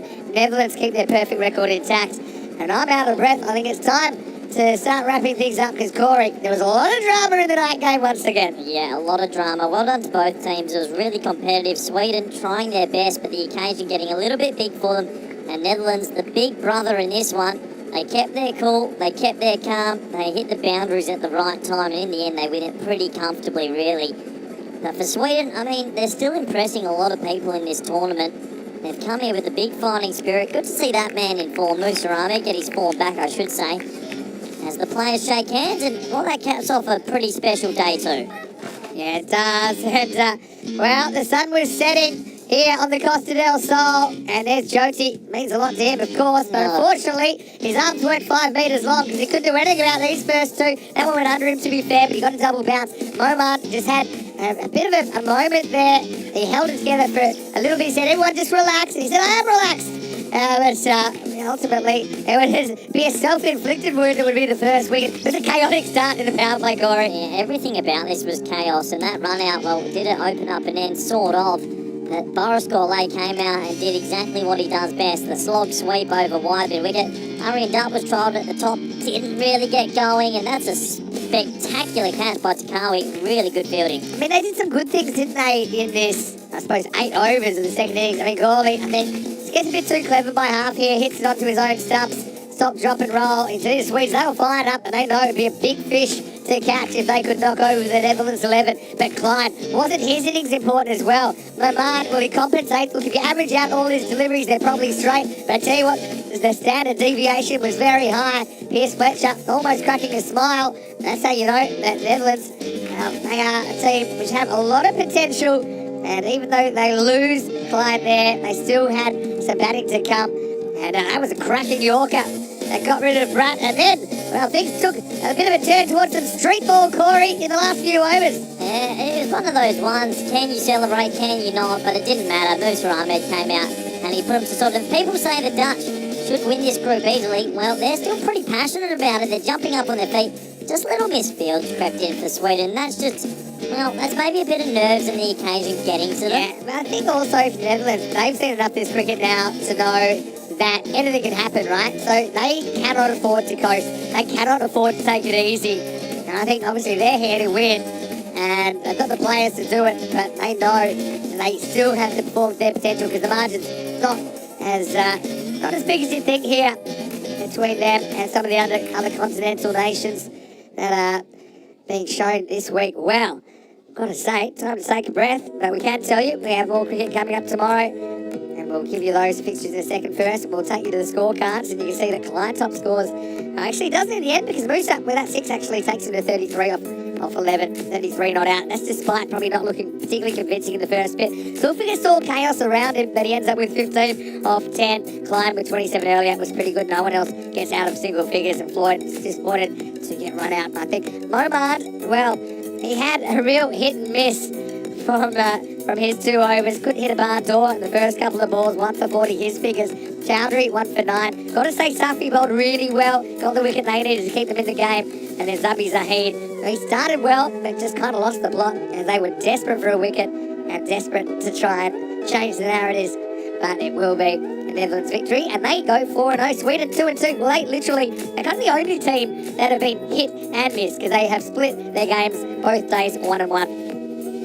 Well, Corey, once again, want to be saying a big thank you to all of our wonderful viewers out there. We've got the best viewers in world cricket. They're very enthusiastic, as we are, about what we're doing here, trying to develop the game. I mean, we're all constantly doing new things like the night series, like the ECC as well, which is only the second time we've held this event. And tomorrow we'll come back and we'll do it all over again. Yep, we will. Looking forward to it. Day 3's moving day, basically, here in the group stages. So Netherlands, they've gone ahead. Hungary are a little bit low, but that log ahead in the middle going to be interesting. Yeah, sure will. And look, Hungary, it's a big day for them tomorrow because they've got 4 matches to go. Essentially, you know, with teams, most teams haven't played each other twice. You've got these return matches, I suppose, to come. We've got a few teams that are I suppose, in the mix, and they're going to want to get some revenge. Some of these teams, I think, as well. But ultimately, I think all teams just trying to survive, getting into that top 4, and of course the top 2. You feel it's only one more spot in that double chance up for grabs. Netherlands 11. It's pretty much a short of one, I'd imagine. But it's going to be competitive. We're going to see some more close contests. Go to our social media at European Cricket if you want to see what's been going on. We've seen some big highlights today. Of course, the player of the day, for me, it had to be Sebastian Brutt's catch. But there were plenty to choose from. The other thing is go to the crickathon.com webpage, answer the question of the day. You can also answer the question of the week, be in the running for that internship with HCL Software. And I suppose our website, europeancricket.com, is the home of European Cricket. You can see all the stats, fixtures and standings. So, look, a lot to talk about, but ultimately we'll be back tomorrow. On behalf of all of us at the ECN, it's Vinny Sandy, Mrs. Max Mo, on behalf of Corey Ruckers and Rico Full, of course, hope you have a happy and safe evening. Here's some highlights today, thanks to our wonderful media partners at Big Productions. We'll see you tomorrow for more Dream 11 European Cricket Championship. Hasta mañana!